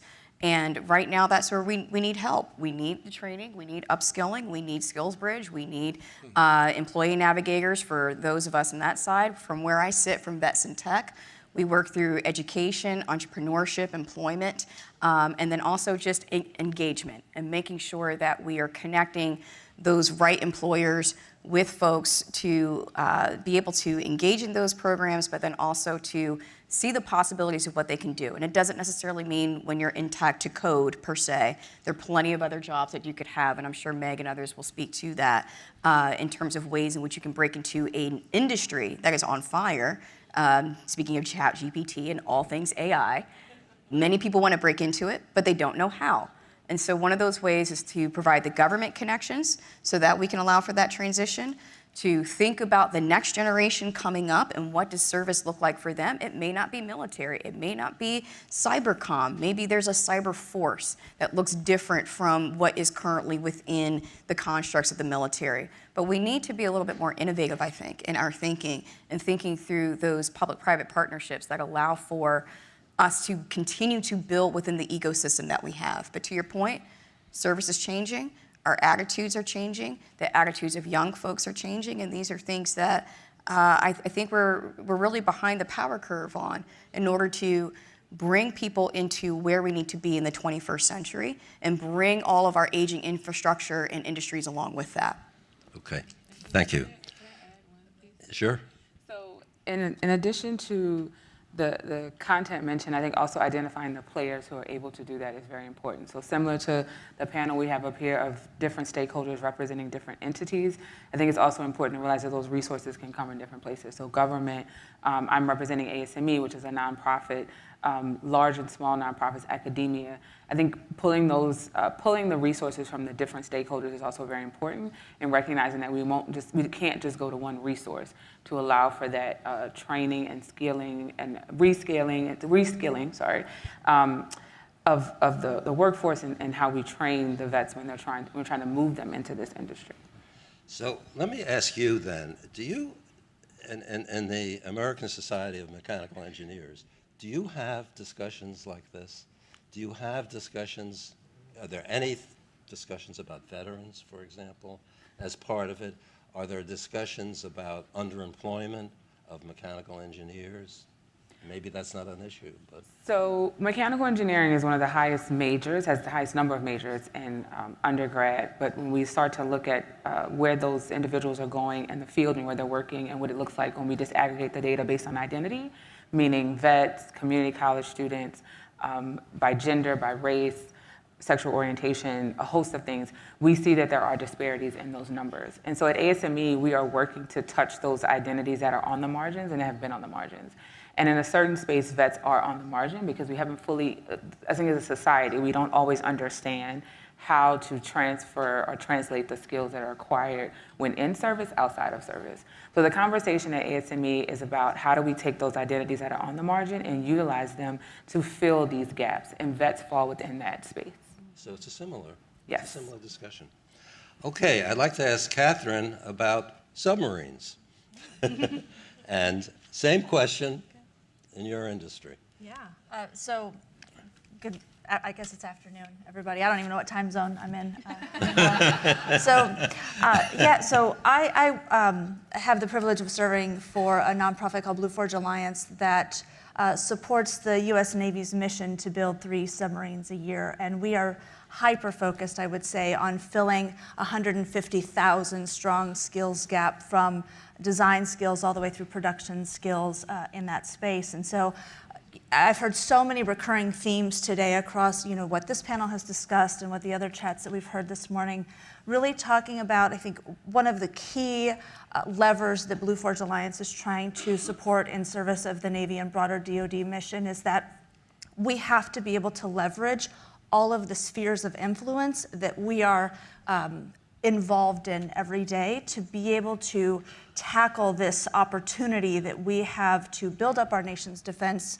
And therefore, by building up our nation's defense production, also building up and sustaining and maintaining our national defense of our priorities and peace in the world. So I really think that the interesting influence right now is that the Navy and the broader DoD has recognized that with this opportunity, we have 150,000 people, that industry can't solve this alone. And so they are, I think for the first time ever, really making some very smart and strategic investments in additive manufacturing, in our supply chain, and in workforce development to address this challenge. And the interesting thing for me is I get the privilege of working with Greg and his team and with other folks at Next Stop, like at Next Stop Vets, where we are very focused on figuring out what are the levers that we can pull to make very big impact. And sometimes, like, Next Stop reported to us recently that they've hired 82 vets into the submarine industrial base just in the last 6 months. And people say, yeah, but Catherine, how's that tackling your 150,000 problem, right? And I said, but that's 82 families that have been impacted. And when we can pull together those investments of those 82 families and leverage them against all of the other work that we are trying to pull together as a neutral integrator at Blue Forge Alliance and on behalf of the U.S. Navy, we'll be able to have that starfish effect. Y'all know the analogy of like you picked up that one starfish and threw it in, right? How can we do that on a bigger scale? Okay, so that's what I want to ask you. How can you do that? What are the levers that you pull? How do you do that? What specifically? So some examples, anyway. Gosh, he asked the hard questions, right? So I think one is our role as a convener of bringing in the folks that are on this panel, supporting others that are convening folks like Zero Mills and this idea of military thriving, bringing together the folks that are addressing the challenges is one. The second is supporting at the very granular grassroots level of what the needs are for DoD production. One is the Navy is investing very heavily, the Department of Defense is investing heavily in a program called the Accelerated Training in Defense Manufacturing. It is a 4-month free, completely no cost program for individuals to get the skills, trades, training in welding, CNC machining, additive manufacturing, metrology, and non-destructive testing that are key skills for Navy production of submarines. Investing in those types of things at a continued and scaled rate is going to help us move the needle in this space. And also, to the point of what are we doing? Investing in programs like Orion, like these others that we're hearing today at ASME and at VetTex, et cetera, that are addressing the challenge at very specific and granular levels. Okay, good. And I want to ask, do you find, I mean, there are several threads that we have discussed this morning, and I'm sorry I'm acting a little bit like a cross-examining here, but there are several threads. One thread is we have veterans who are used to service, they join the military to do service, and we like to see them continue that and make it easier. So that's one issue. Another issue is having skills that may fit with a little more development, right? That's what you're kind of said. And another is earning a good living. So which of those three, is it all three that you try to, let's say, sell to veterans, or is there any one that seems more predominant? I think it's a yes and, so all three. I don't know that we can address this challenge by focusing just on any one. I think we have to address them all at the same time, and so sometimes it's a bit of a chicken or egg question, and the answer is yes.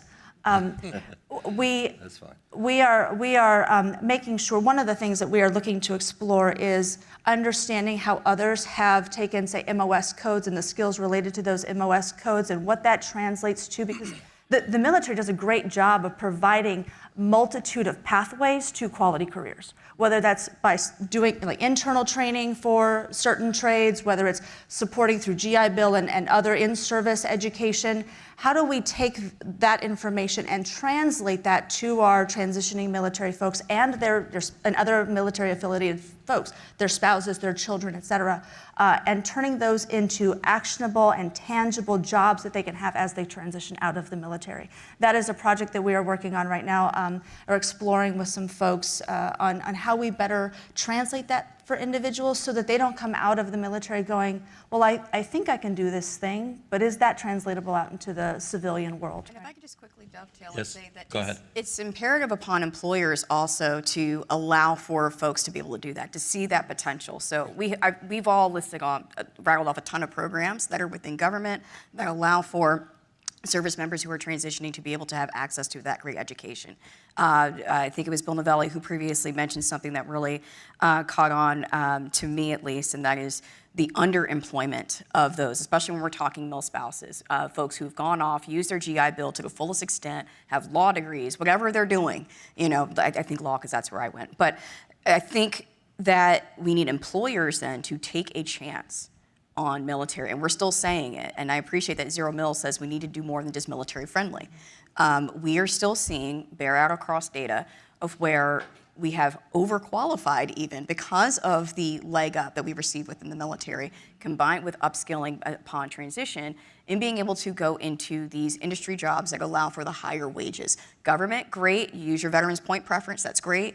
Going into nonprofits, we have slightly better data there, but for private sector and maximizing your income potential, I think that's where there's still a gap, and that requires industry to take a leap of faith on veterans and military families. And I just want to add, I'm going to let you dovetail on my ad, that we keep hearing the word translate, right? And I think that's also very important, having the words to articulate what's happening or what we want to happen or to describe the skills. A lot of times in any of the stories that we're trying to tell, whether that's a marketing perspective, whether that's STEM, however, whatever our story is, being able to articulate what you've done and how it relates to what you want to do is very important.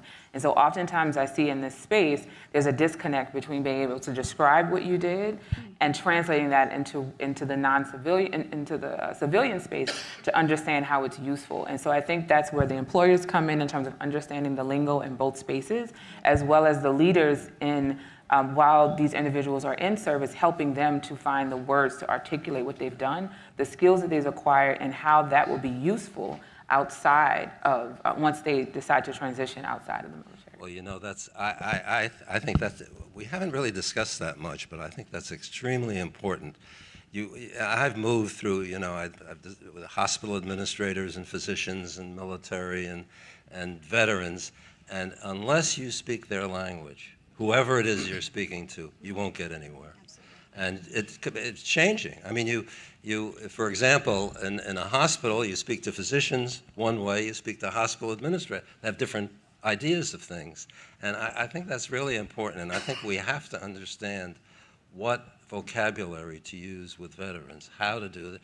And we have to make them understand, I think, that they have to articulate these things in certain ways that may be very different from the way they articulated them in the military.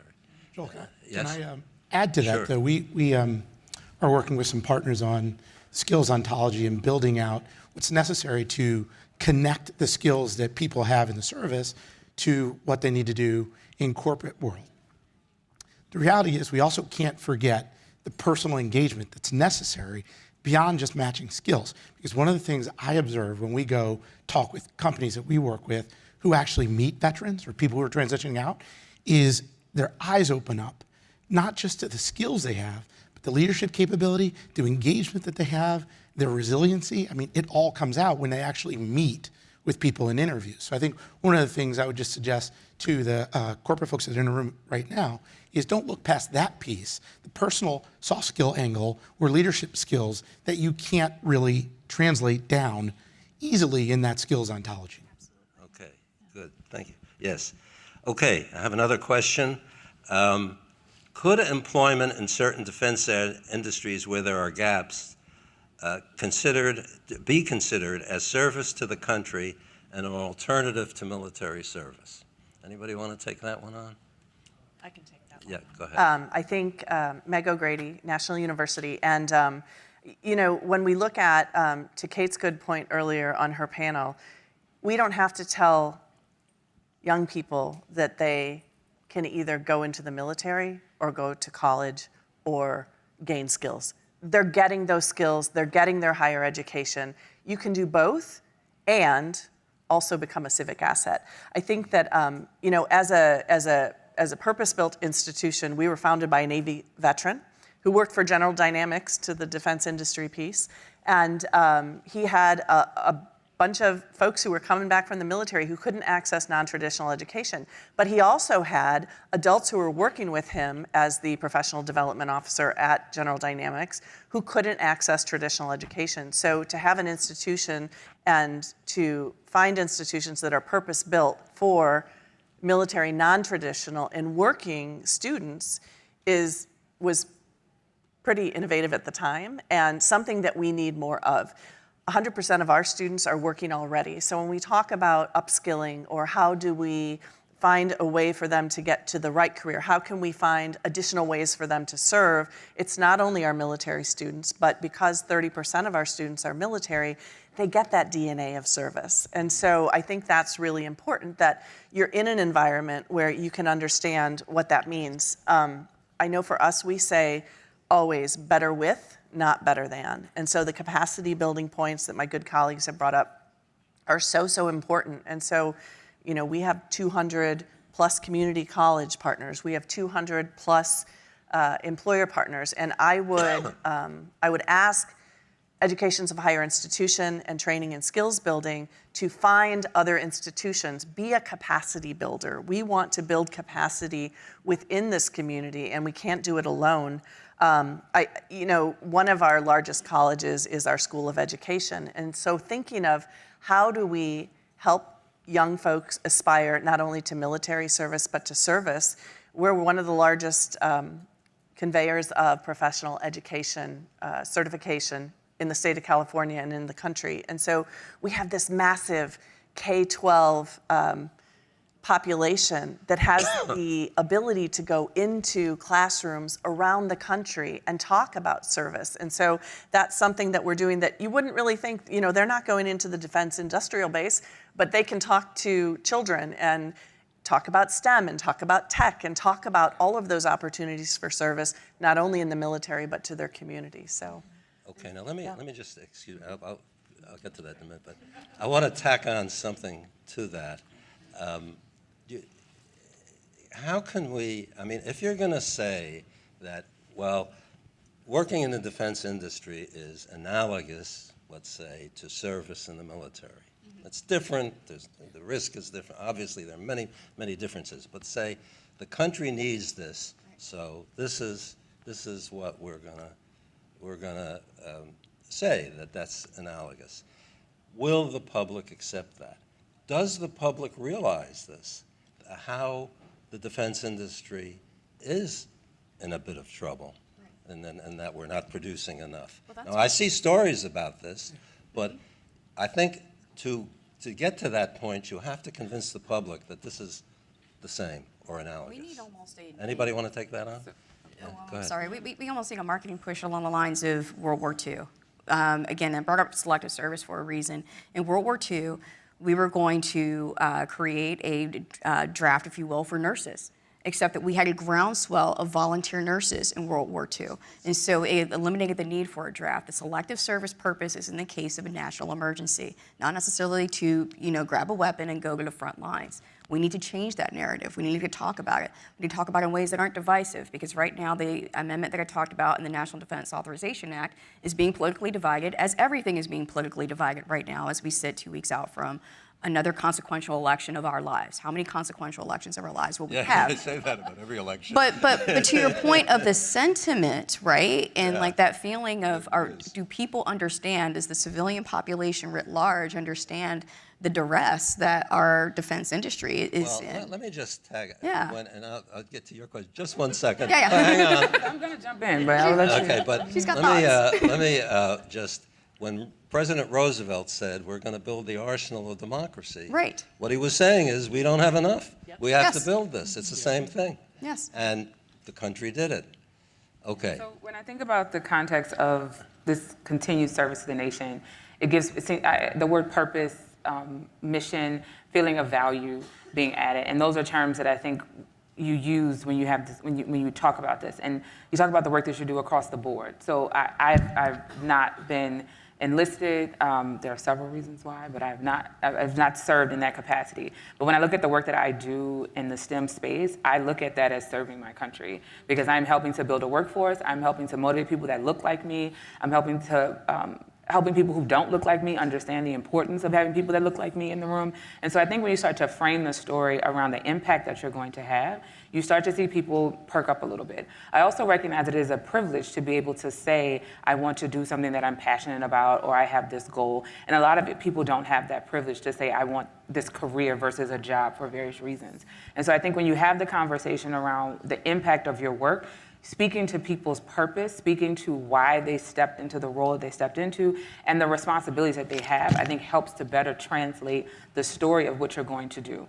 And I think that's across the board. I would never put the programmatic work that I lead to help better our STEM workforce up to someone who is on the front lines fighting a war, right? But I recognize that we all have a role and the impact of that role. And so we often talk about, we talked about Gen Z. I'm a millennial, and I'm so glad the heat is off us now. But for a very long time, it was this, we are the group that if we don't like the job, we leave. That's a good line. Yes, it is off of us. They are eating Tide Pods and doing other things that we have never done. But we are the group that said, if I don't like it, I'm going to leave. And that was very foreign to the previous generation. You stick through. And we were like, no, this has no purpose. It doesn't align. I don't agree. And so I think speaking to that and why someone has chosen to step into the role they've chosen to step into does help to tell that story, to motivate them to keep going. Yeah. I'm going to jump in. So I also have not served in the military, but I am the daughter of a kind of pre-Vietnam era Army vet, and my sister is an active duty missileer with the Air Force. And I think at Blue Forge, we try to take this idea of serving our country to these other realms that we're describing right now, right? And to your point about marketing campaigns, Blue Forge Alliance operates buildsubmarines.com in service to the U.S. Navy's mission to build submarines. And so thank you very much for the shout outs earlier, General Casey and others. Part of that work is to attract folks into these skilled trades jobs as a mechanism for serving the country. And that is part of the message that we are trying to get out to all of these folks that, like I said earlier, we need every single person. We need every person to consider military service, and we need folks that are not able to engage in military service to think of other ways that they can serve the military and U.S. defense, and one of those ways is through manufacturing. Go ahead. I was just going to say, I think I would be remiss, given a lot of my previous work, to say that there are 1 million military spouses out there who already are serving, so they clearly have the propensity to serve, and so many of them have STEM skills. So many of them have tech skills, and so I would put a call to action to employers, especially within the defense industrial base, to really look at those programs like the Military Spouse Employment Partnership. Join, find out what you can do to access that great talent pool, and yes, there needs to be some flexibility built in, and yes, it's a little bit of work to just try and figure out where you can find that talent pool, but I guarantee that those are 1 million people waiting to work. They want to work. Yeah. This is so exciting. First of all, you'll have to recruit the family. There's no question about that. Yes. Secondly, there are tremendous talents that, quote, military spouses and other spouses have. I recruited for years. I'm sorry. I recruited for years in medical schools, and it's exactly the same. There's no difference. And I can remember, I'll just tell a little anecdote. I was in Louisville and recruiting, and we also used to try to make Louisville seem like it was New York. It was a big city. There's a Kentucky Center for the Arts. It's wonderful. And we thought that the spouse would love that. So this spouse said, it's too big a city for me. Okay, cows are roaming through the streets. It's just like your old hometown. So you got to be flexible. Okay, did you want it, Greg? Just to add, and obviously you dropped the mic because this is such an engrossing conversation up on stage. Right. Just to add, I think you made a really interesting point in the question, which is, I don't think most people understand the magnitude of the need. Right. I don't think they do. You cited 150,000, I think maybe, Catherine, you did, 150,000 over the next 10 years, just in the sub-industrial base alone, right? So that's what we're talking about. Once people begin to understand the magnitude of the problem / opportunity when it comes to employment opportunities, then I think there's a better awareness and a willingness, Meg, to your point, to look at people who have aptitude and some of the skills to help them close that gap. Because, by the way, this problem's not going away tomorrow. It won't be solved tomorrow, but we've got to start now. That's why we We need those engagement strategies. We need to be able to capitalize on the spheres of influence. And I love that you also brought in the intersectionality of it as well, because we can't think of folks as military and only military being their identity. There's so many other identities and communities in which we can be reaching through, whether it's Girls Who Code or whether it's working with Black groups that are looking specifically within STEM. There are so many ways, and that's just from my perspective in a couple of ways. There's so many ways in which we could be engaging with transitioning military spouses, those who were in the larger family structure writ large, who maybe had a grandfather who served, who have become disconnected from the military. There's a lot of ways that I think we're leaving on the table that we should be considering engagement strategies, to your point.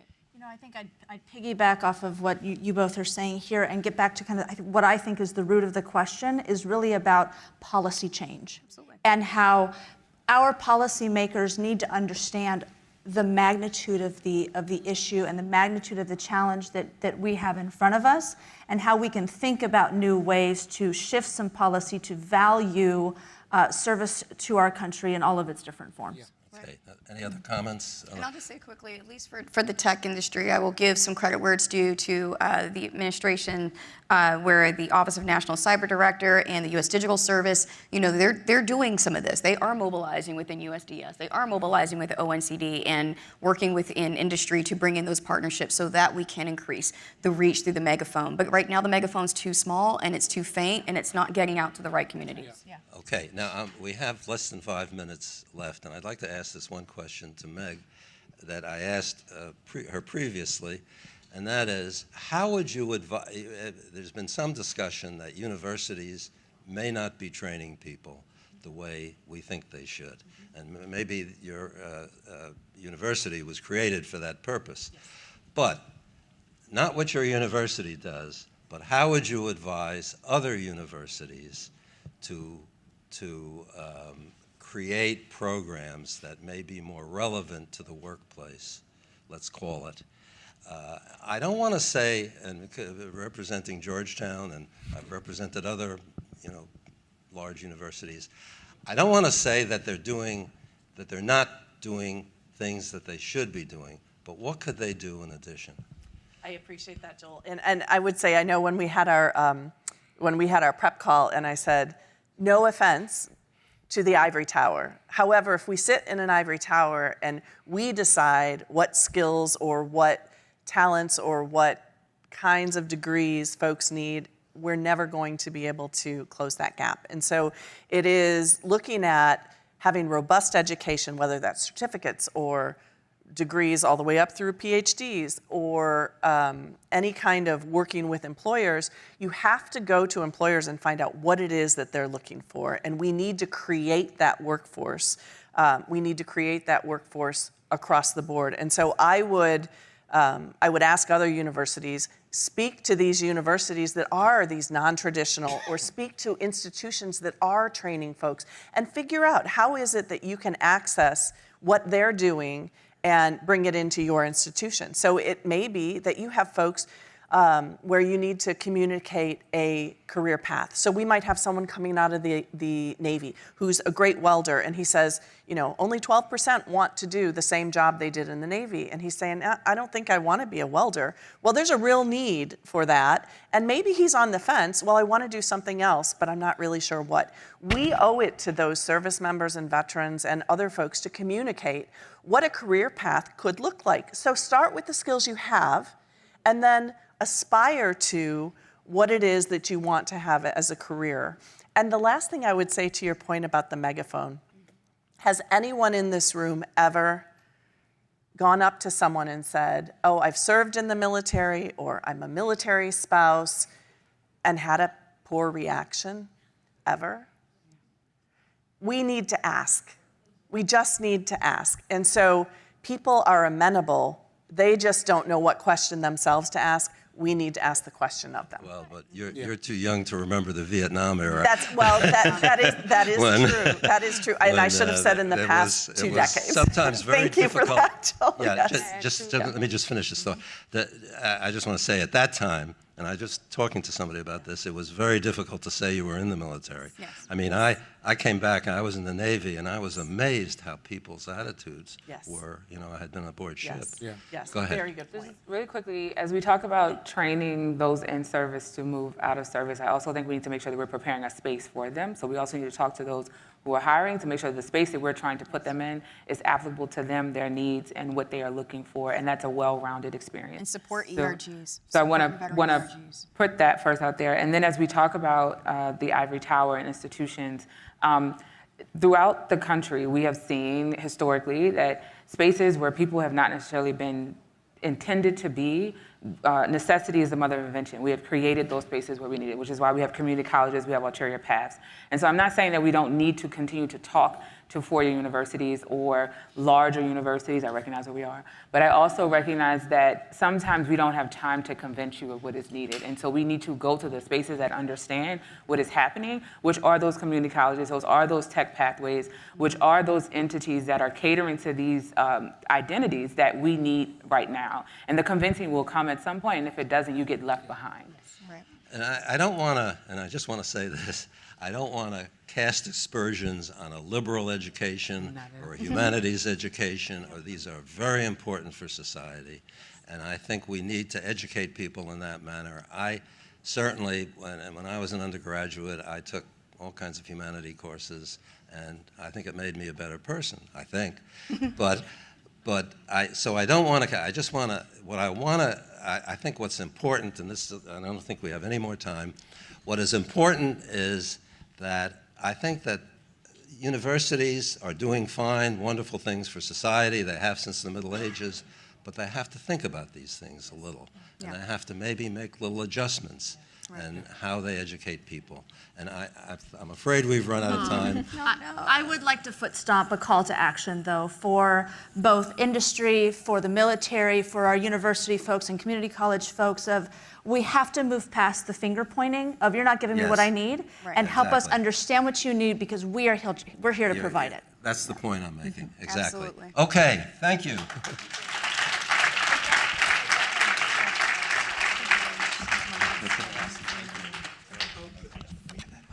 Yeah.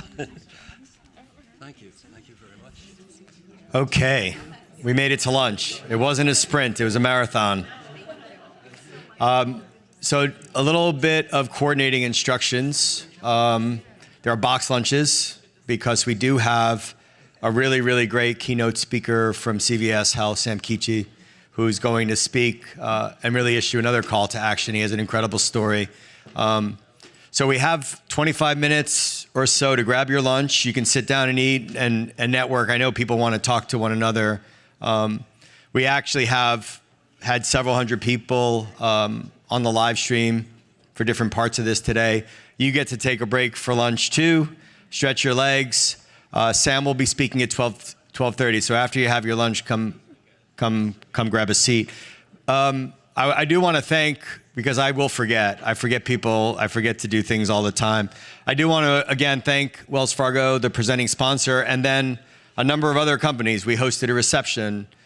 There's a lot of work that goes into these things and a lot of costs. So there are several companies that stepped up, to include CVS Health, which helped pay for the live streaming capability that we have so we can get it out to more veterans and military spouses in the forum itself. So Wells Fargo, CVS Health, Meg from National University, they supported the effort. Vehicles for Veterans, which is an organization that has supported a number of the nonprofits that are out there. Orion Talent, not only with their time, but their talent. Laura did a lot of work on this project, and Greg has dedicated a lot of time too.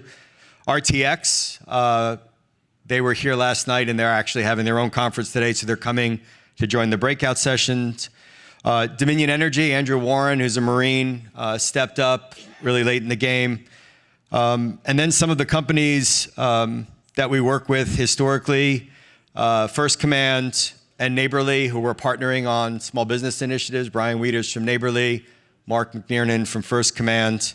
The American Society for Mechanical Engineers, Stephanie Viola, you heard Dr. Hutterson, they supported it as well. And then someone holding the mantle for the entire service-disabled, veteran-owned small business community, Tom Dereline with Thundercat Technology supported the effort too. putting a little bit of skin in the game to support this. So we wouldn't be able to do that without all those companies. It is truly a private sector-led effort. All the nonprofits know that I speak from the heart when I say over 10 years doing that, we would not be able to do the work we do without the companies. So I want to thank every single company that's supported, from Wells Fargo, the presenting sponsor, and all the ones I named for supporting it. And you saw the list of nonprofits too. When we started Zero Mills, everything that we did was with nonprofits. In fact, a lot of companies think we're a nonprofit. The truth is we're not, and that was intentional.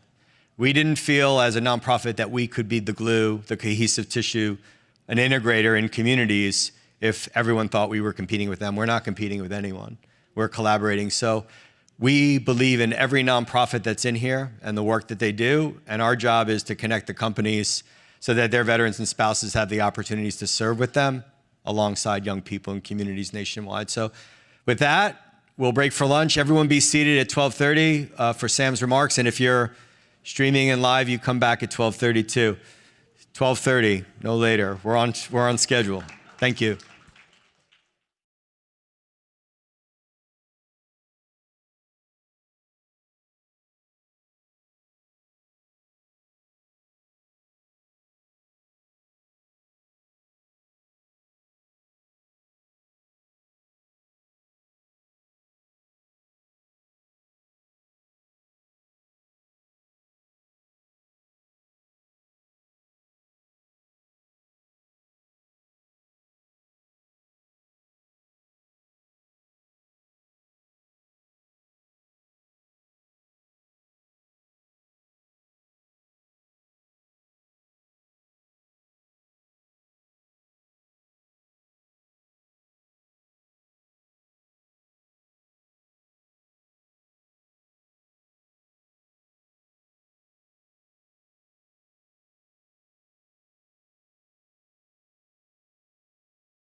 All right, we're going to get started.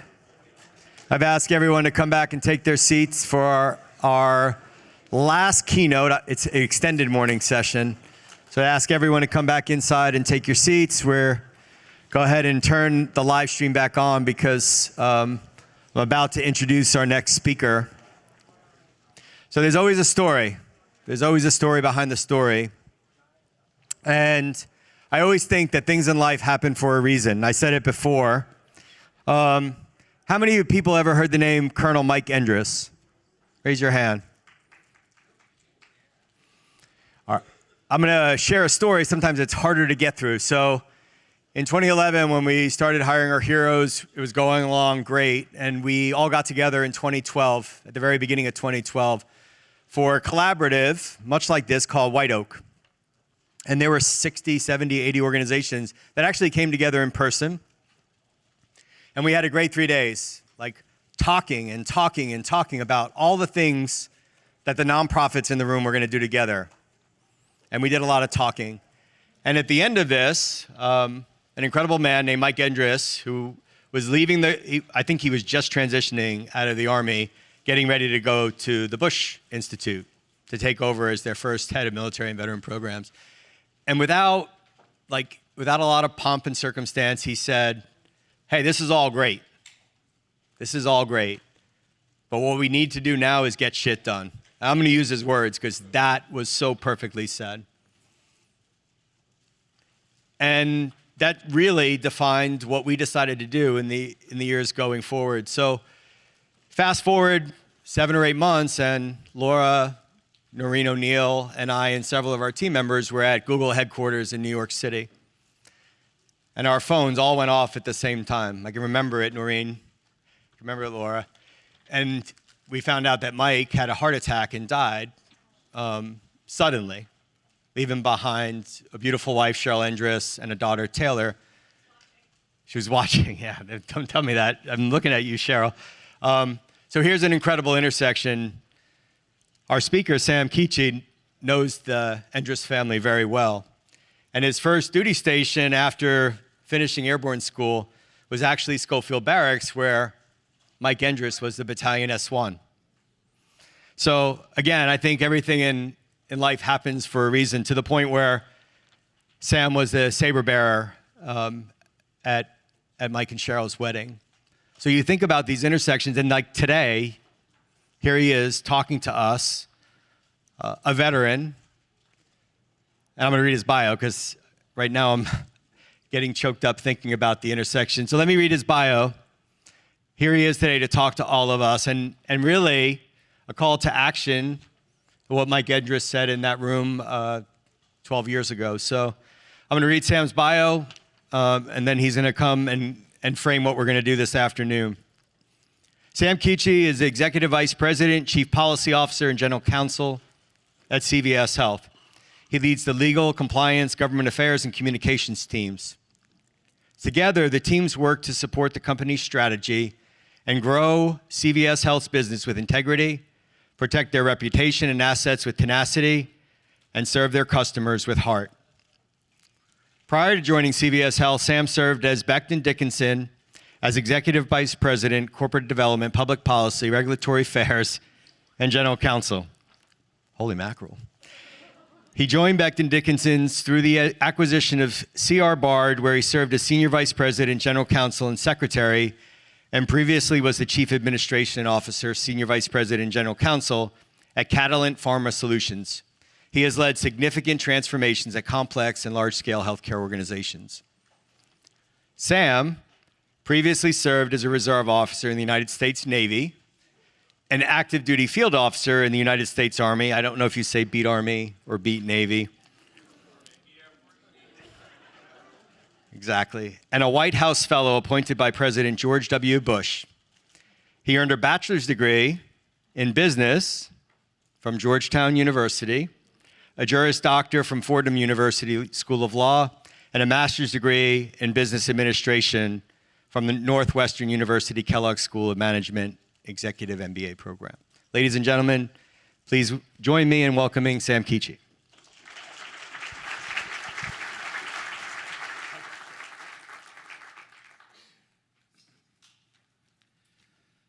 Good afternoon, everyone. Let's start with a few thank yous. Dr. Cooper-Smith, thank you very much. I enjoyed our conversation at lunch. Really applauding what you do here. General Casey, I'm going to refer to you in my remarks later, but thank you. And Zero Mills, thank you, Kevin and team. It's remarkable that the work that you're doing. And if those of you that are not in the military, when I saw the name Zero Mills, me being a former field artilleryman, I said, I'm going to like these guys already. It was great. So I would also like to thank our host, Georgetown University. It's inspiring to be back here. It was 38 years ago that I stepped onto this campus as a freshman, and this institution has changed much. Many more buildings, incredible facilities, continuously improving. And yet, in, I would say, the most profound and significant ways, it stayed the same, staying true to its values, staying true to its mission. It's an institution that has a 235-year history and has given much to society. And similarly, another institution of which I'm a part is the U.S. Army. It's 250 years old. It's evolved a lot. Those of you that have been a participant in it or associated with it, you've seen it improve and evolve, but yet its core mission has also remained the same. So both General Casey and I, you may or may not know this, are product of Georgetown's Army ROTC program. And I can proudly say that between the two of us, there are 4 stars. They just, all 4 of them happen to be on his shoulders. General Casey had an extraordinary career, and there have only been 41 chiefs of staff in the United States Army history. General Eisenhower, General MacArthur, and George Marshall, to name a few.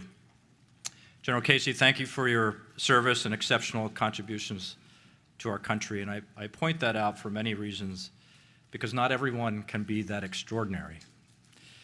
But that is what's special about this institution and about military service, that many people, everyday people, can serve and have an ordinary military career, but learn and do what I believe are extraordinary things, and I'm a perfect example of that. So it's an important observation, at least in my mind, because I think the question presented to this audience is how do we as a nation increase the propensity for our young men and women to serve in the military? How do we improve veteran employment? How do we serve our military families better? But I actually believe the answer to this question lies in a bigger question, a more fundamental question, and that is, how do we energize and reinvigorate engagement with those institutions that promote the fundamental ideals and values of our democracy?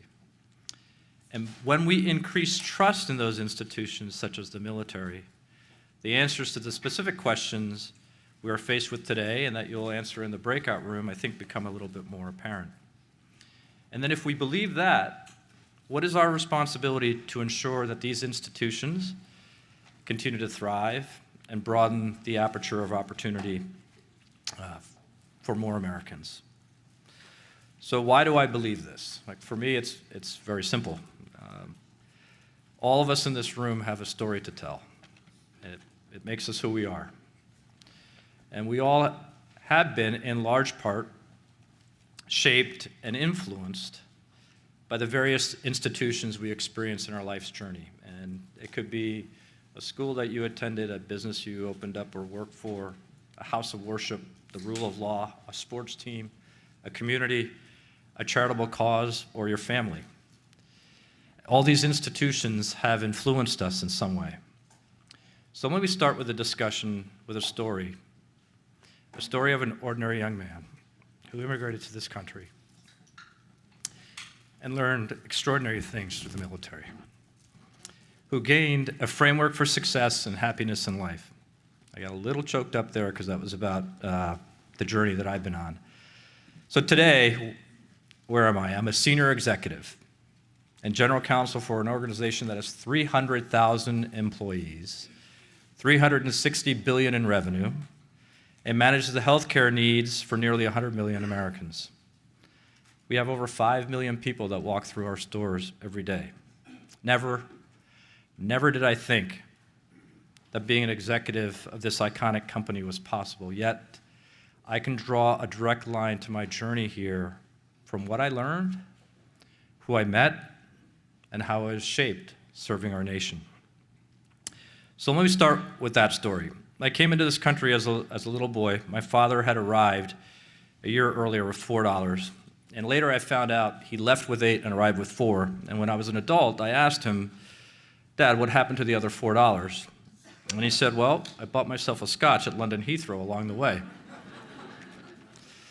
So we arrived, and this was the first place that we were. It's the first place that we were in a car. First place in a house with running water. First place with a bathroom. And I was 5 years old.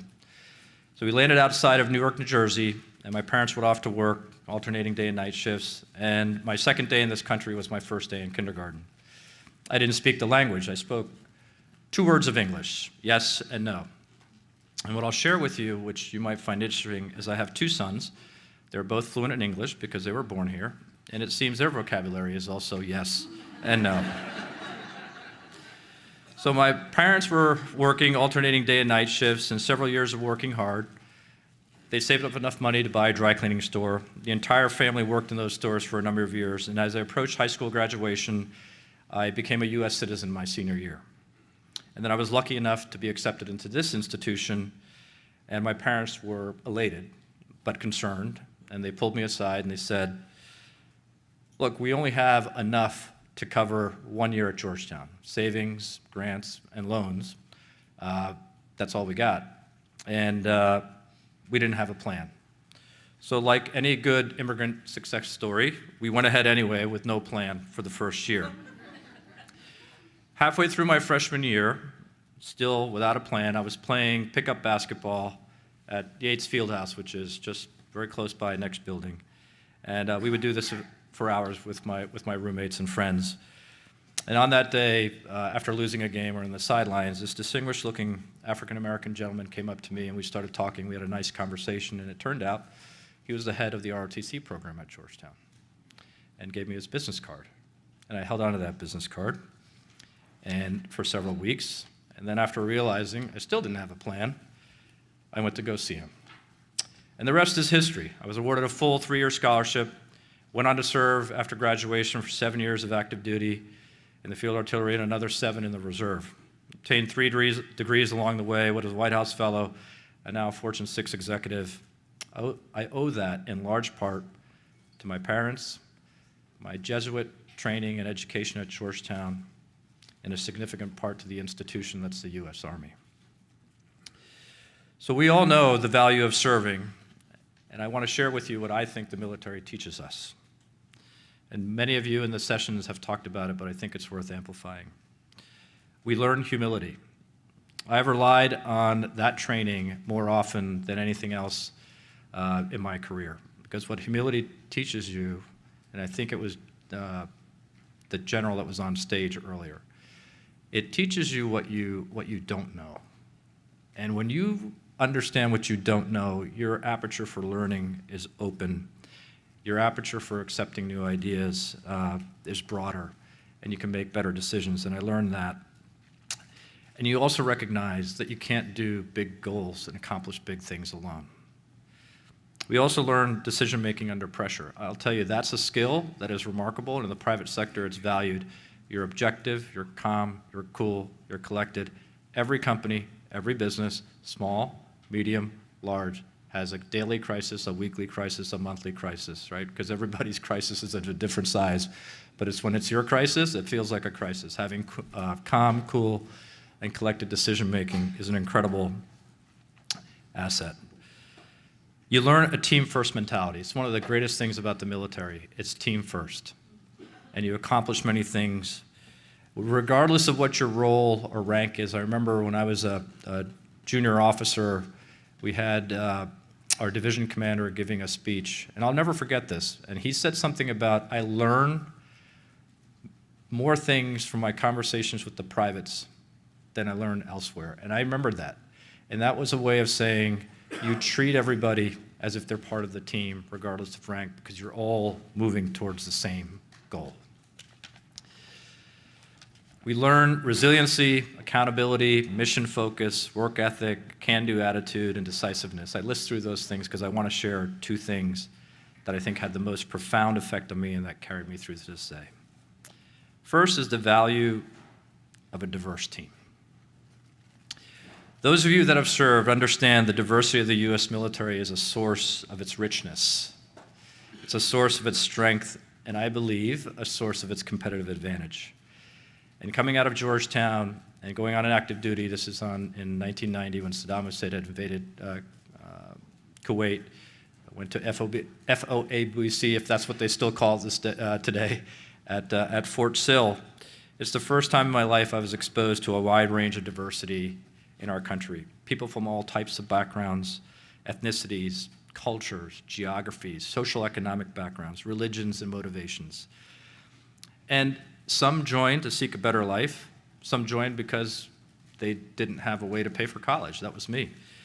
Some joined for more opportunity, education, and training. Everybody had a different story. Some joined because it was their family tradition. Some joined because their friends were doing it. I encountered patriotic citizens. I also encountered immigrants who wanted to be citizens. It was a very powerful experience for me. Second is the importance of having mission and purpose. By putting your team's success, I think our earlier speaker talked about servant leadership. I mean, that's effectively what that is.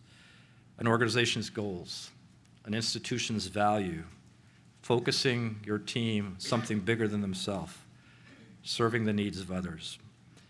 When you combine that with the diversity of a team, there are very few things that cannot be achieved. So I often wonder what would have happened to my life if that thoughtful gentleman did not come over to talk to me, if I did not have the privilege to wear the uniform, if I did not learn what that institution, the U.S. Army, taught me. I wonder how many more stories are out there and how many more stories have yet to be written. All of you here today have the power, the vision, the energy to help create more stories. And I thank you for allowing me to humbly share my own. Thank you.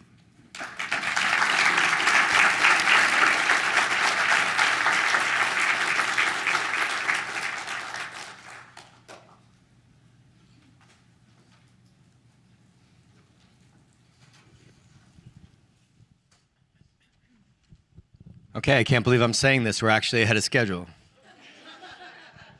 All right, so the next part of the change forum is really why we called it the change forum. So we spent the better part of 4 hours, if you don't count the 25 minutes we got off between the last panel and Sam's keynote.